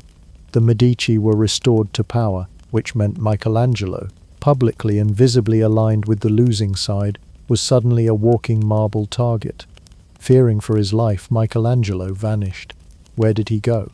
Not far, actually. He hid in a tiny, dark crawl space beneath the Medici chapel in the Basilica of San Lorenzo. Ironically, a chapel he had designed. It was the Renaissance equivalent of hiding in your ex's basement and hoping they didn't notice. He stayed underground for weeks, possibly months, surrounded by dust and half-finished sculptures. During this time, he etched sketches and graffiti into the walls, little remnants of a man waiting to see if the world would allow him to finish his story. These drawings still exist today, discovered centuries later, like the world's most dramatic locked diary. Miraculously, Michelangelo survived. Even more miraculously, the Medici forgave him, or at least recognized that genius was hard to come by, especially when your family had already annoyed Leonardo da Vinci. Pope Clement VII, yes, still a Medici, not only spared Michelangelo, but summoned him back to Rome and offered him a job. Again, the assignment? Design the Laurentian Library and later the Dome of St. Peter's Basilica. In classic Renaissance whiplash, the man who once helped defend Florence against the Medici was now designing architectural wonders for them. Call it pragmatism, call it political survival, call it Renaissance job security, as Michelangelo himself might have muttered between stress-induced ulcers. The truth is, genius often lives on a knife's edge, and Michelangelo had learned how to balance. Though he lived, Michelangelo never fully got over the betrayal, the war, or his time in hiding. His letters became more somber, his poetry leaned darker, his relationships with the Medici remained tense, occasionally thawing just long enough to approve architectural plans before icing over again.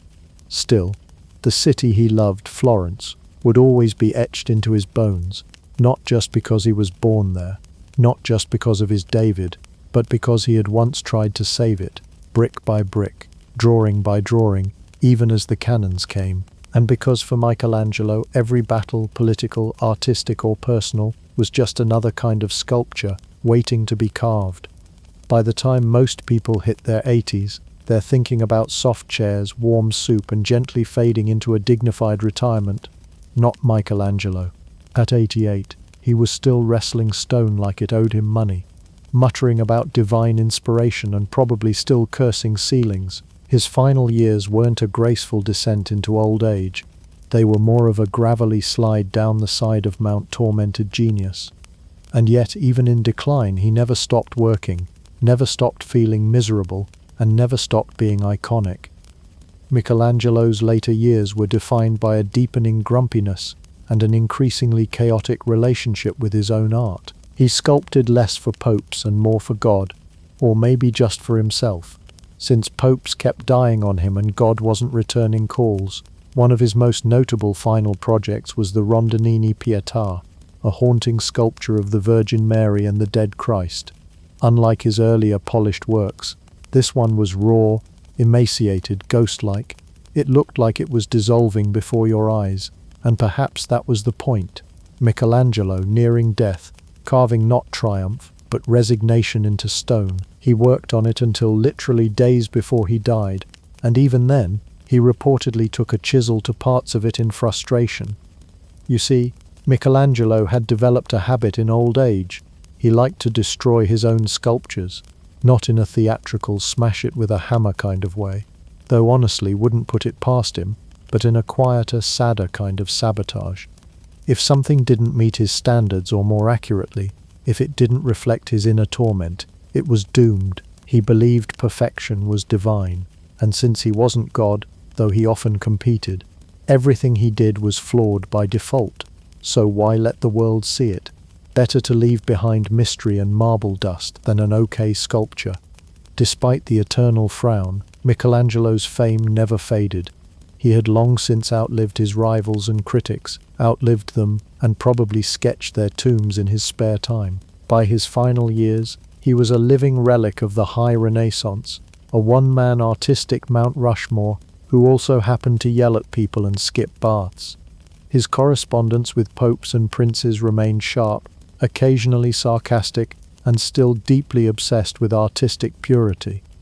In one letter, he described himself as old and working to die. You know, just a little light-hearted Italian optimism. But even in his crankiness, Michelangelo couldn't help but build beauty. In his last years, he helped oversee architectural designs for St. Peter's Basilica in Rome. Though his version of the Great Dome wasn't completed in his lifetime, his influence left fingerprints all over it. He envisioned something vast and eternal, an architectural echo of his lifelong belief that the divine could and should be trapped in stone. His designs weren't just blueprints, they were spiritual manifestos written in marble and mortar. And then, in 1564, the chisel finally fell silent. Michelangelo died in Rome, reportedly still complaining about everything from the Sistine Chapel to the general state of humanity. He left behind sketches, sculptures, scattered notes, and a reputation as one of the greatest artists who ever exist, and possibly the most exhausted. According to legend, his body was smuggled back to Florence under the cover of night, after all the papal drama, Florentine political chaos, and artistic suffering. He ended up buried in the city he both loved and argued with for most of his life. His tomb in the Basilica of Santa Croce is flanked by allegorical figures, painting, sculpture, and architecture, all mourning his death like heartbroken exes. And why not? He treated each of them with the kind of passionate intensity usually reserved for tragic love stories. If anything, his greatest romance wasn't with people but with stone. Stone didn't talk back, didn't betray him, and didn't throw dinner parties. It simply waited eternally patient for Michelangelo to carve out his agony and genius. And so, the miserable legend lived on, not because he smiled or made friends or learned to relax, but because he didn't. Michelangelo burned his way through 88 years like a comet fueled by spite, genius, and unreasonable deadlines. He changed the world with a chisel and a scowl, and we're still staring up at his ceilings and statues in awe. He didn't just leave art behind. He left proof that torment and brilliance can coexist, that perfection is a moving target, and that sometimes the loudest legacy comes from the quietest suffering.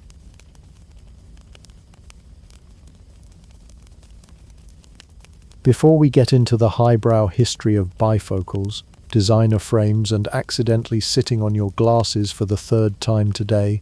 Let's roll back the timeline to medieval Europe, a place where the word optometrist hadn't even been invented yet, and people still thought bathing twice a year was showing off. Enter the medieval monastery, a place where silence was sacred, beards were long, and the act of squinting at manuscripts was basically a full-time job. The scriptorium, the monkish office space of the era, was not some sun-drenched library with cozy chairs and good lighting. No, it was typically a dimly lit room filled with the muffled sounds of quills scratching parchment and the occasional sigh of a man whose eyeballs were staging a rebellion. Copying manuscripts wasn't just tedious work. It was a spiritual mission. If you were a monk, your day might consist of waking up before dawn, praying, copying an entire book of the Bible by hand in Latin, and then praying again that you didn't accidentally misspell amen on the last page. Every loop and letter had to be perfect, especially when your supervisor believed sloppy penmanship could anger God himself. But the real villain in this holy narrative?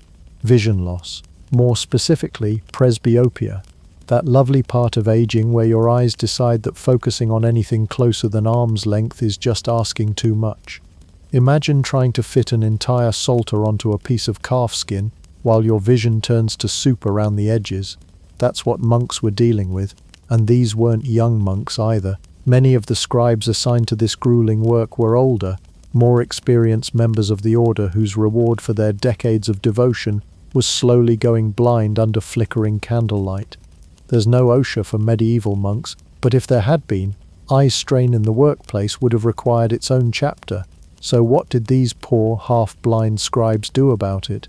Well, before wearable lenses came along, early magnification tools were more creative than convenient. Think polished glass spheres, crystals, or pieces of water-filled glass that would magnify a few lines of text if you held them just right. They were basically snow globes of salvation. Except instead of seeing Santa, you saw the faint hope of legible Latin. These proto-magnifiers were often mounted on stands or held in hand, which meant you needed both patience and biceps to read a full text. And because books were handwritten and often chained to desks to prevent theft, not everyone was holy all the time. You weren't exactly free to stretch your legs and move around. If you needed to read something at a different desk, you had to shuffle your aching monkish body there and hope your magnifying orb didn't roll off the table and shatter like divine punishment. Interestingly, this whole situation made going blind for God a kind of unspoken badge of honor. Monks weren't just sacrificing comfort or sleep, they were literally sacrificing their vision to preserve knowledge and scripture. Some monasteries even kept records of scribes who continued to work despite failing eyesight, their hands trembling as they transcribed the word of God by feel more than sight. Who needs 20/20 vision when you've got eternal salvation on your side? But it wasn't all noble suffering. The increasing number of visually impaired scribes meant the church had to start caring at least a little. After all, if your entire intellectual infrastructure is built on the backs of men slowly going blind, eventually your Bible verses start looking like grocery lists. So the hunt for better vision aids began, quietly, awkwardly, and mostly among monks who were too pious to complain but not blind enough to ignore the issue. This pre-glasses era reveals something important, that the need to see clearly isn't just a modern convenience. It's been a problem ever since humans decided writing was a thing, and long before glasses became a fashion statement or an excuse for a makeover montage. They were a lifeline for aging monks just trying to copy another chapter of the gospel, without their eyes declaring holy war. And so, while the Renaissance would later bring spectacles into the world of scientists, artists, and snazzy philosophers, it all began here, in the cold, candlelit scriptoriums, where monks squinted, sighed, and quietly invented the first step toward seeing the world a little more clearly. Not for style, not for status, but simply to read one more sacred sentence without going blind in the process. If you were a far-sighted scholar in 13th century Italy, your options were pretty limited. Squint like your life depended on it, or find someone younger to read the fine print.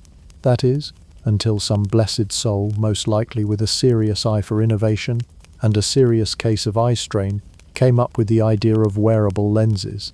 Thus, around the 1280s, in the warm glow of Italian ingenuity, and probably a lot of squinting monks, spectacles were born. We say sort of because these weren't glasses as we know them. There were no sleek designer frames, no anti-glare coatings, and definitely no high-index lenses for your complex prescription. The earliest spectacles were more like something cobbled together by a well-meaning blacksmith with poor depth perception. But despite their clunky appearance, they were a marvel of optical engineering, making it possible to read and write without relying solely on youthful vision or divine intervention. The key breakthrough was the use of convex lenses, curved pieces of glass that bend light in a way that makes nearby objects appear sharper. These lenses were a game-changer for those with presbyopia, a fancy name for the very unfancy experience of aging eyes, refusing to focus up close. Convex lenses worked by compensating for the weakening elasticity of the eye's natural lens. Suddenly, texts that had turned into blurs of medieval spaghetti script became readable again. If you were a monk, merchant, or early academic, this meant reclaiming the joy of squint-free scholarship. But where exactly did this optical miracle begin? Historians have been locked in a tug-of-war between Florence and Venice for the honor of birthplace of the glasses. It's a bit like arguing over who invented pizza. Both cities have a compelling case, and everyone walks away with carbs and a grudge. Some accounts point to a Florentine friar named Salvino da Mate, who allegedly invented the first wearable pair in the late 1200s. Problem is, this story didn't show up until centuries later, with some conveniently placed tomb inscriptions doing a lot of heavy lifting in the credibility department. Venice, on the other hand, had a thriving glass-making industry on the island of Murano, which was already turning out high-quality blown glass for decorative and practical use. If you wanted clear, workable lenses, Murano was the place. Combine that with the city's bustling trade routes and scientific interest, and it's not hard to imagine Venice being an incubator for visual enhancement. In truth, both cities likely played a role. Maybe someone in Florence had the idea, and someone in Venice made it happen without burning their eyebrows off in a furnace explosion. The earlier spectacle frames were every bit as experimental as the lenses themselves. Picture this: two small circular lenses made of blown glass, set into leather, wood, or bone frames. These were riveted together and balanced precariously on the nose, like two tiny window panes that refused to stay still.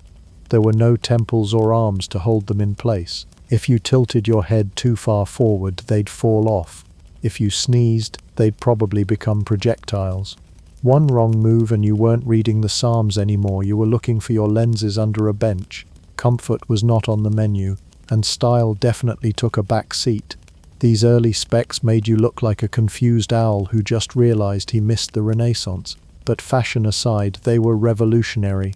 For the first time, people who had resigned themselves to the creeping blur of vision loss could function again. Reading, writing, bookkeeping, even threading a needle. Suddenly, it was all possible with the help of two little glass discs. Of course, not everyone could afford them. Early spectacles were luxury items, handcrafted and rare. They were often passed down from generation to generation like sacred heirlooms, or at least like expensive reading crutches. Their presence was a mark of scholarly status and wealth, not just bad eyesight. It wasn't until much later that glasses trickled down to the masses. In the meantime, a select few walked around looking like bug-eyed prophets of the future. Perhaps the most amusing part of early spectacles is that they worked well enough that nobody really bothered improving them for quite a while. People were just thrilled to see again, even if their frames pinched their noses and made them look perpetually startled. Optical science would eventually refine both the lenses and the frames, but these first fumbling attempts were the crucial first steps.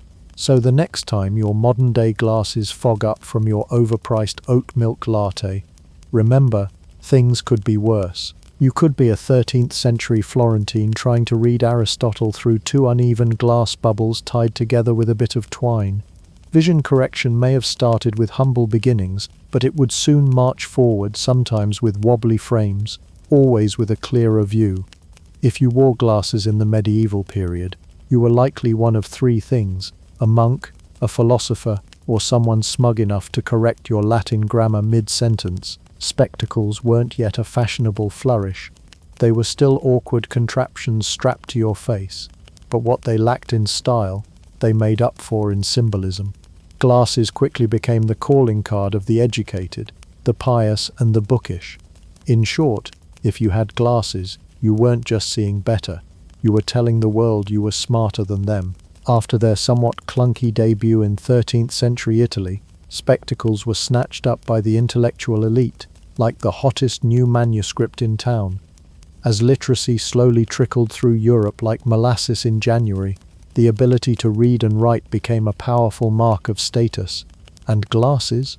Well, they were proof that you'd done so much reading your eyes were now refusing to cooperate. It's no coincidence that the first people to really embrace these lens-based wonders were those who made their living squinting at tiny handwriting. Think clerics, theologians, scribes, and philosophers. The kinds of people who debated how many angels could dance on the head of a pin while frantically copying Thomas Aquinas by candlelight. To them, spectacles were more than tools. They were salvation for sore eyes and sore souls alike. They let you read longer, think harder, and win more theological arguments. The result? Glasses became a visual shorthand for wisdom, a wearable badge of intellectual achievement. You didn't even need to see well to want them. Just looking like a deep thinker was half the appeal. Portraits from the late medieval and early Renaissance periods show scholars posed with their spectacles like prized possessions, holding them delicately in one hand or perching them proudly on their noses. This was centuries before Instagram, yet people were already flexing with their eyewear like it was the latest designer handbag. In fact, glasses started appearing in religious and philosophical artwork. Saints, apostles, and venerable thinkers were occasionally depicted with spectacles, even if they lived centuries before the invention. Historical accuracy took a back seat to the symbol. Glasses meant insight, both spiritual and intellectual. Forget divine visions or burning bushes. If a figure had spectacles, they clearly had direct access to the knowledge hotline. One of the earliest known depictions of someone wearing glasses comes from a 14th century fresco in Treviso, Italy, by Tommaso da Modena. In this scene, a Dominican monk is deep in thought, glasses perched delicately on his nose, pen in hand, and likely muttering about how Aristotle was misunderstood. These images helped reinforce the idea that glasses weren't just for the nearsighted, they were for the enlightened. Still, while glasses were becoming more common among scholars, they weren't exactly winning fashion points. Frames were often made of leather, wood, or bone, and their construction ranged from passable to downright painful. They lacked temples, those arm-like bits that hook behind your ears, so wearers often had to clamp them to their faces or balance them precariously on their noses, like they were in a never-ending game of medieval eyewear.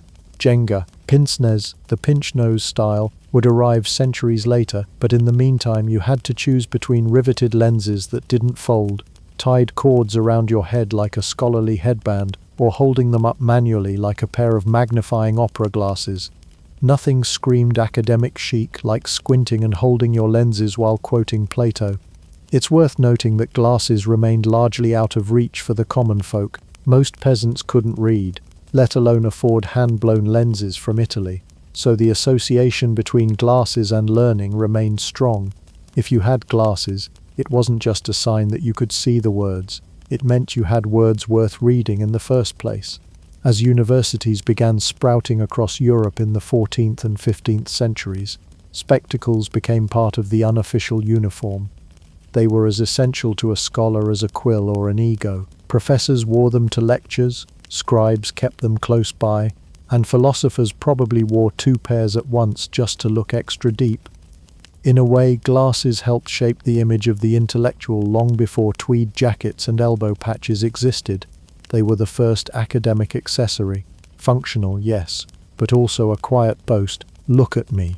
I've read so many books. My eyes have filed for workers' compensation. Of course, glasses wouldn't become mainstream for another few centuries, but in the cloisters and candlelit libraries of medieval Europe, they were already hard at work, not just correcting vision, but reshaping how people saw the very idea of wisdom. Welcome to the Renaissance, the age of Michelangelo, Da Vinci, Shakespeare, and denial.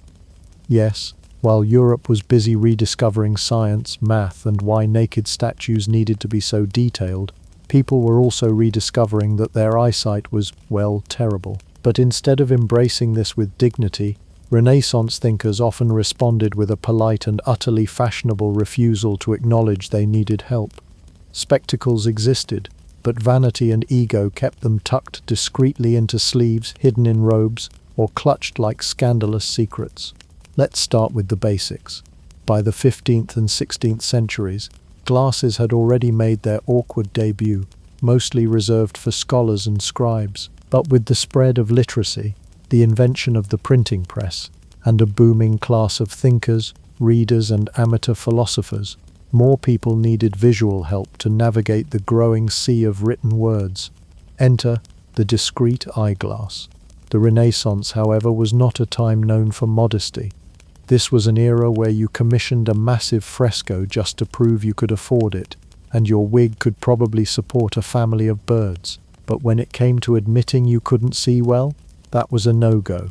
Poor eyesight was associated with age, weakness, or worse, fallibility. And nothing kills the image of a wise and powerful gentleman like accidentally reading a manuscript upside down. That's where the pince-nez and scissor spectacles came in.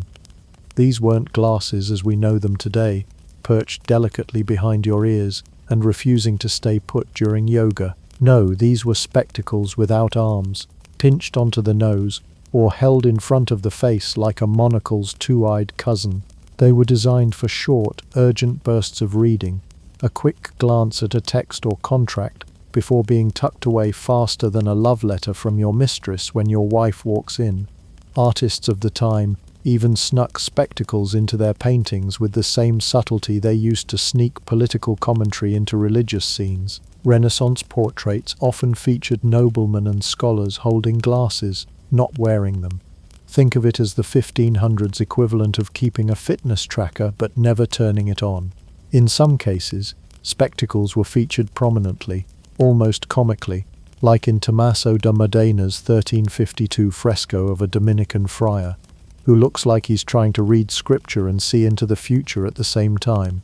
But more often, they were accessories of convenience, not fashion.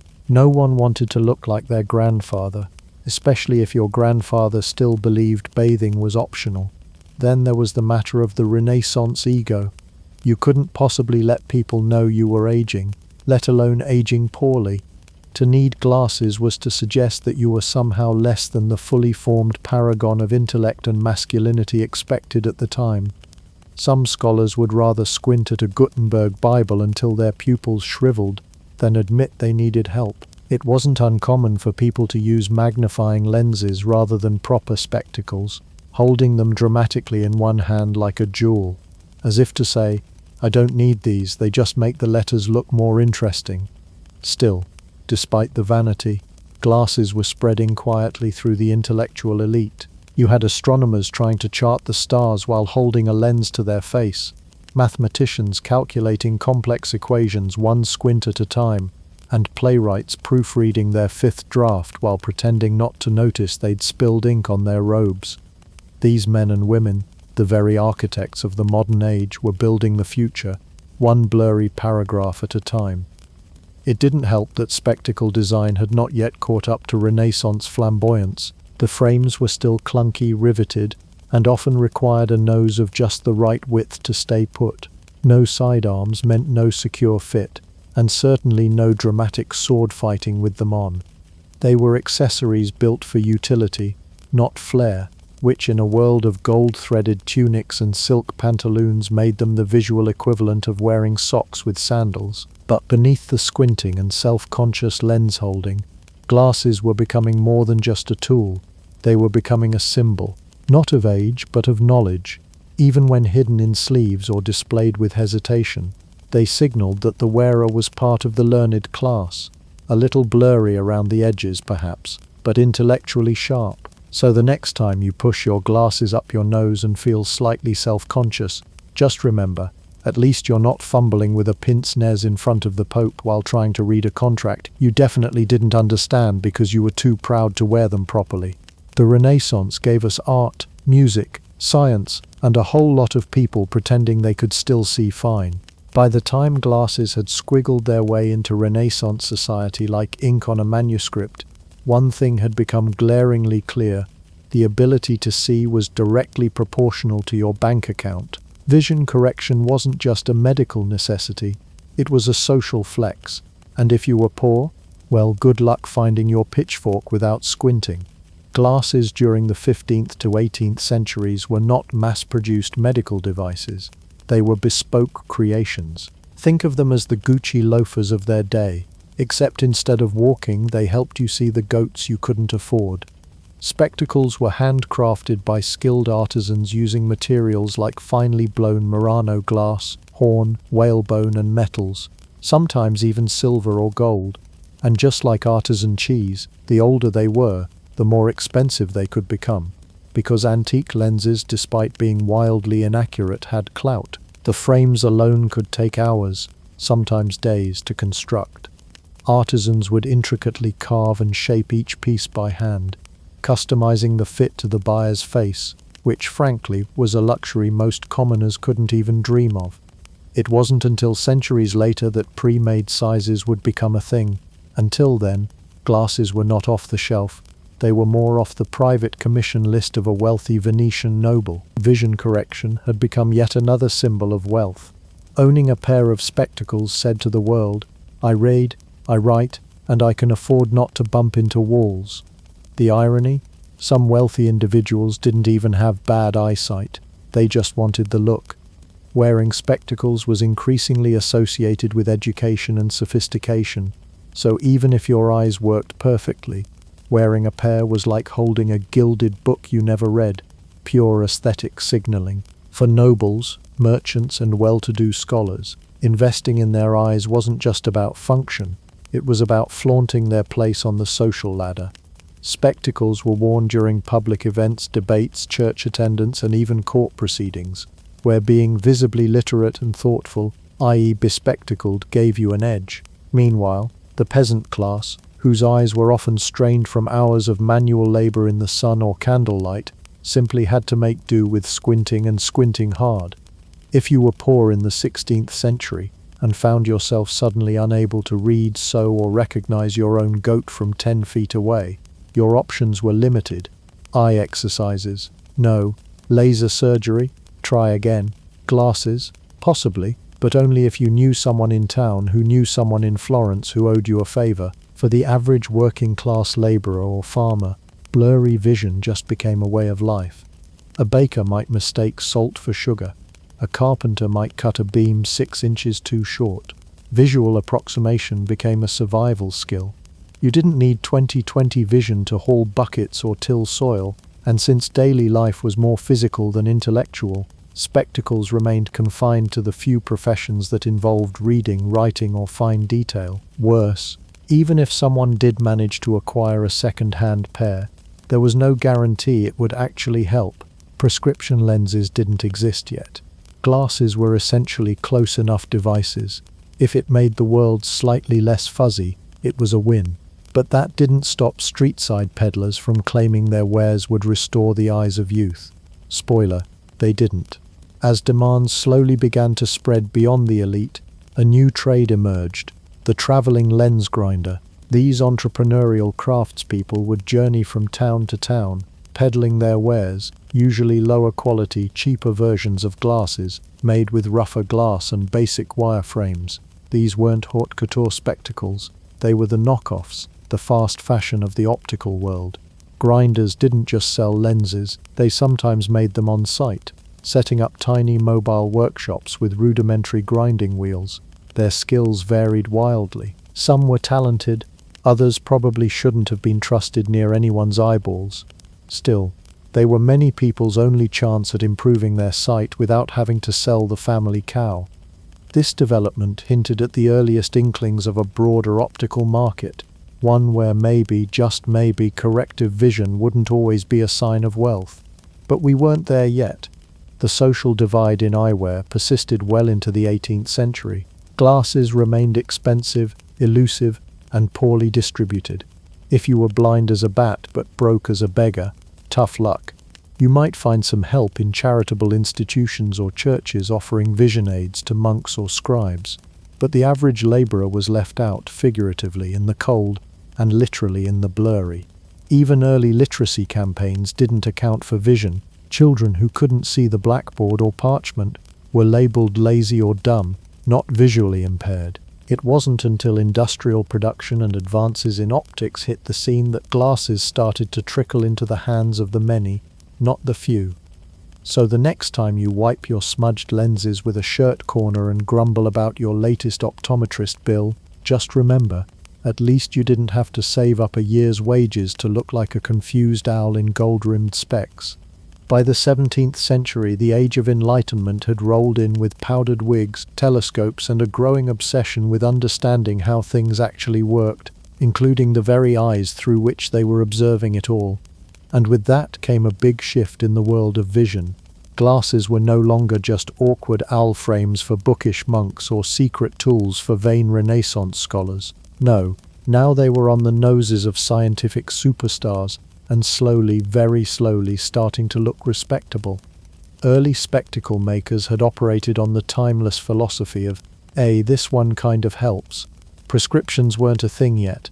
You basically tried on a lens and decided if it made the world less blurry. If yes, congratulations, you now owned a pair of glass eyeballs. But during the Enlightenment, advances in optical theory meant we could finally begin to understand why lenses worked. This wasn't just a magic magnifying rock anymore. Enter Christian Huygens and Isaac Newton, whose work on light refraction laid the groundwork for optical lens crafting. Newton himself did a lot of squinting, not just at theoretical physics but through actual spectacles, while dissecting the nature of light and color. Thanks to this growing knowledge, lens makers began experimenting with different curvatures, materials, and focal lengths. No more one-size-fits-all. Now they could more accurately correct vision, especially for hyperopia, far-sightedness, and soon myopia, nearsightedness. This era also saw the beginnings of astigmatism correction, though that would take a while longer to get just right. The improvements didn't happen overnight. Glasses were still far from perfect, and most people still had to rely on their own judgment or a patient lens grinder with a decent guess. But the idea of personalized optics was born, and it started to catch on in Europe's science-savvy circles. If you picture Enlightenment thinkers, you probably imagine candle-lit studies, dusty books, and a man with an enormous forehead pondering the nature of the universe. You wouldn't be wrong, but squint a little closer and you might also spot a pair of spectacles perched on that philosopher's nose. Figures like Benjamin Franklin, yes, the kite guy, became known not just for their ideas but for their lenses. Franklin himself got so tired of swapping between near and far-sighted lenses that he invented bifocals in the 1780s. That's right, the man helped draft the Declaration of Independence and made it easier to read the fine print. Galileo Galilei, that other Enlightenment icon, famously turned his focus skyward through a telescope he helped improve, but he also used spectacles for reading when he wasn't charting the moons of Jupiter. In short, spectacles had become the unofficial accessory of genius. If you were inventing, experimenting, or writing treatises on liberty, chances were you were doing it with a pair of wire-rimmed glasses sliding slowly down your powdered nose. Before the eye chart, yes, that one with the giant E and the humiliatingly tiny bottom line, there wasn't really a standardized way to test vision. You didn't go to an optometrist and read letters from across the room. Instead, you just sort of guessed. Eye tests in the Enlightenment era were more like friendly interrogations. Could you read this passage? See the lines in that sketch? Recognize your cousin from across the salon? The process was wildly unscientific, but also deeply personal, relying on everyday vision challenges rather than alphabet-based diagnostics. That said, this period saw the beginnings of a more clinical approach to vision. Physicians and lens makers began experimenting with controlled tests, printing samples with different type sizes, measuring distances, and taking rudimentary notes. It was baby steps. but still progress. While glasses still carried a bit of social baggage, the Enlightenment helped shift perceptions from strange ocular contraptions to scientific tools. They weren't quite mainstream yet. Many still viewed them as signs of weakness or aging, but the sheer number of respected intellectuals wearing them gave them a big image boost. They were also becoming a bit more refined. Frame materials like silver, tortoiseshell, and even gold were now in play if you had the coin, and the design of nose bridges and temples improved ever so slightly, allowing for more comfort and stability. Still no Ray-Bans or fashion statements, but the foundations were forming. By the late 1700s, glasses were on the cusp of transformation. The Enlightenment had ushered in not just a thirst for knowledge, but a practical approach to correcting human flaws, bad eyesight among them. The next steps would bring us even closer to the modern world of prescription eyewear, mass production, and eventually the kind of stylish specs you see in every coffee shop today. But in this chapter of history, the world was still squinting toward the future, albeit with much better lenses. By the time the 19th century rolled in, trailing smog, steam engines, and enough corsets to make breathing optional, eyeglasses were no longer just tools for the scholarly elite. They had become a peculiar, glinting middle ground between necessity and personal flair.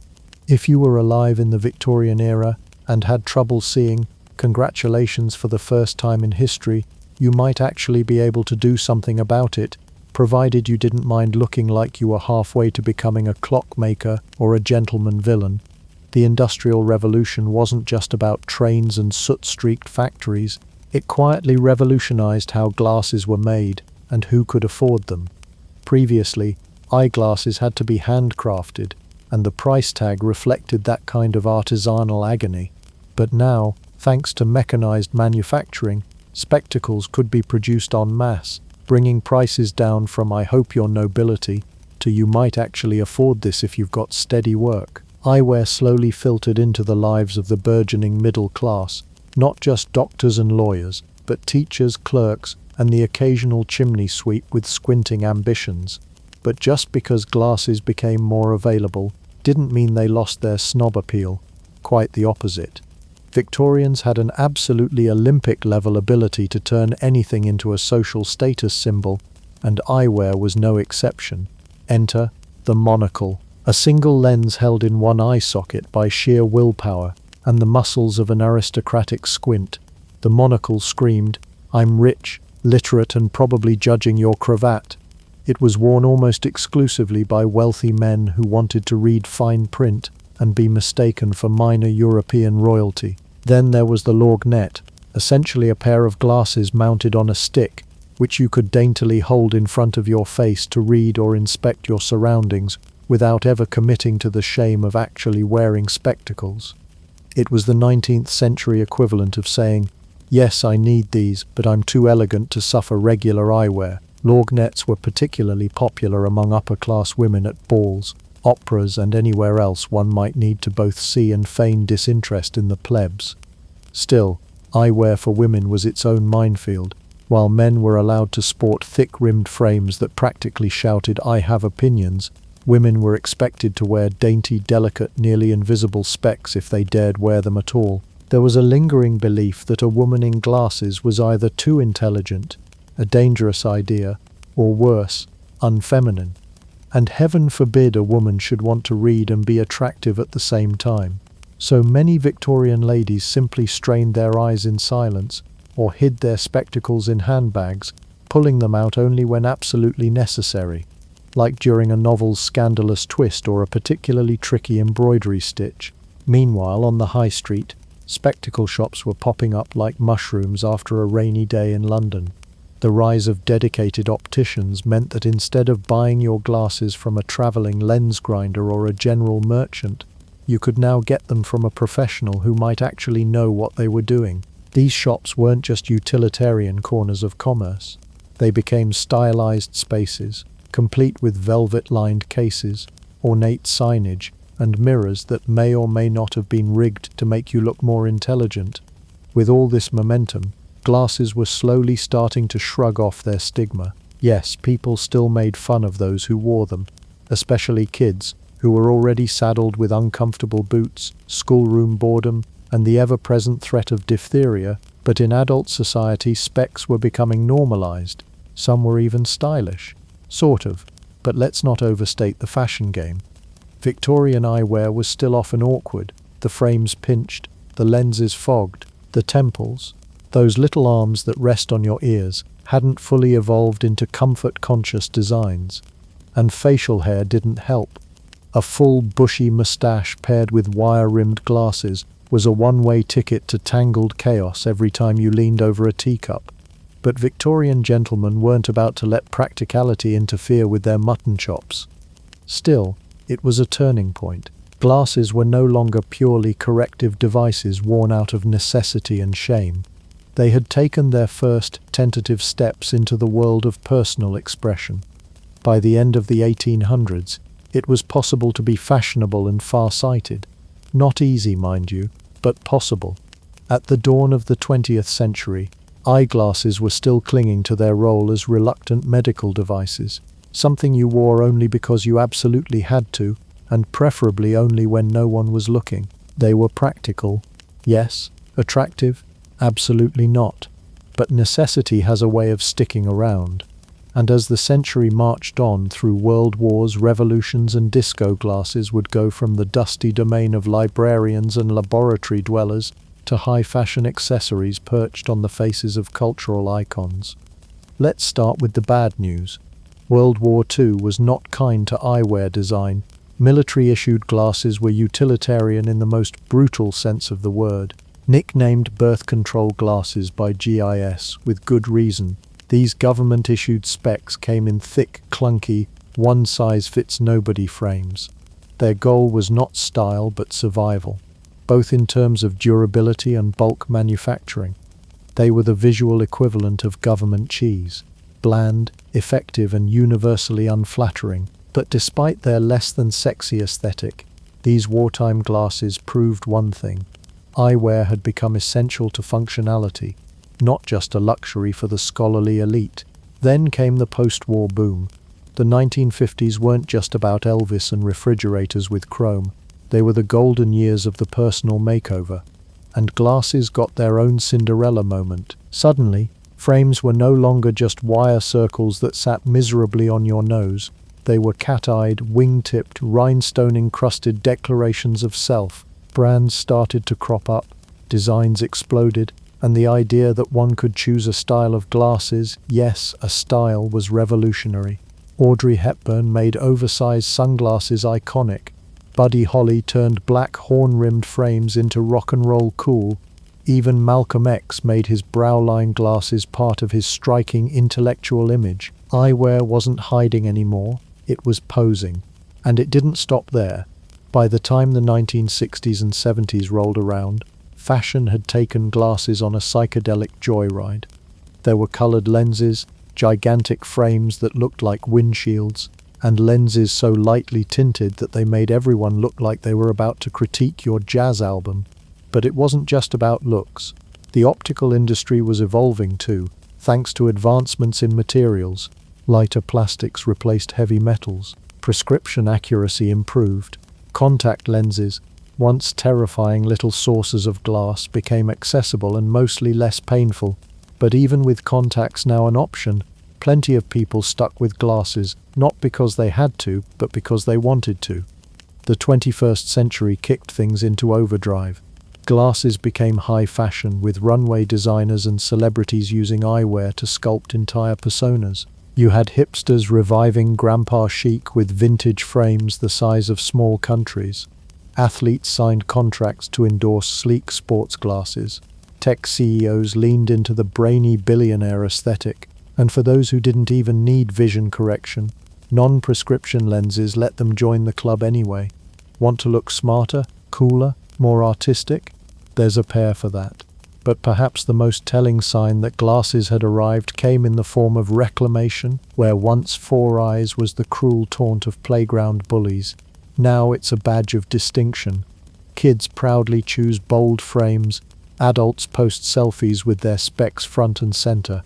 There are glasses for every occasion, mood, or outfit, because now, finally, The world doesn't just see glasses as something you put up with, they're something you choose.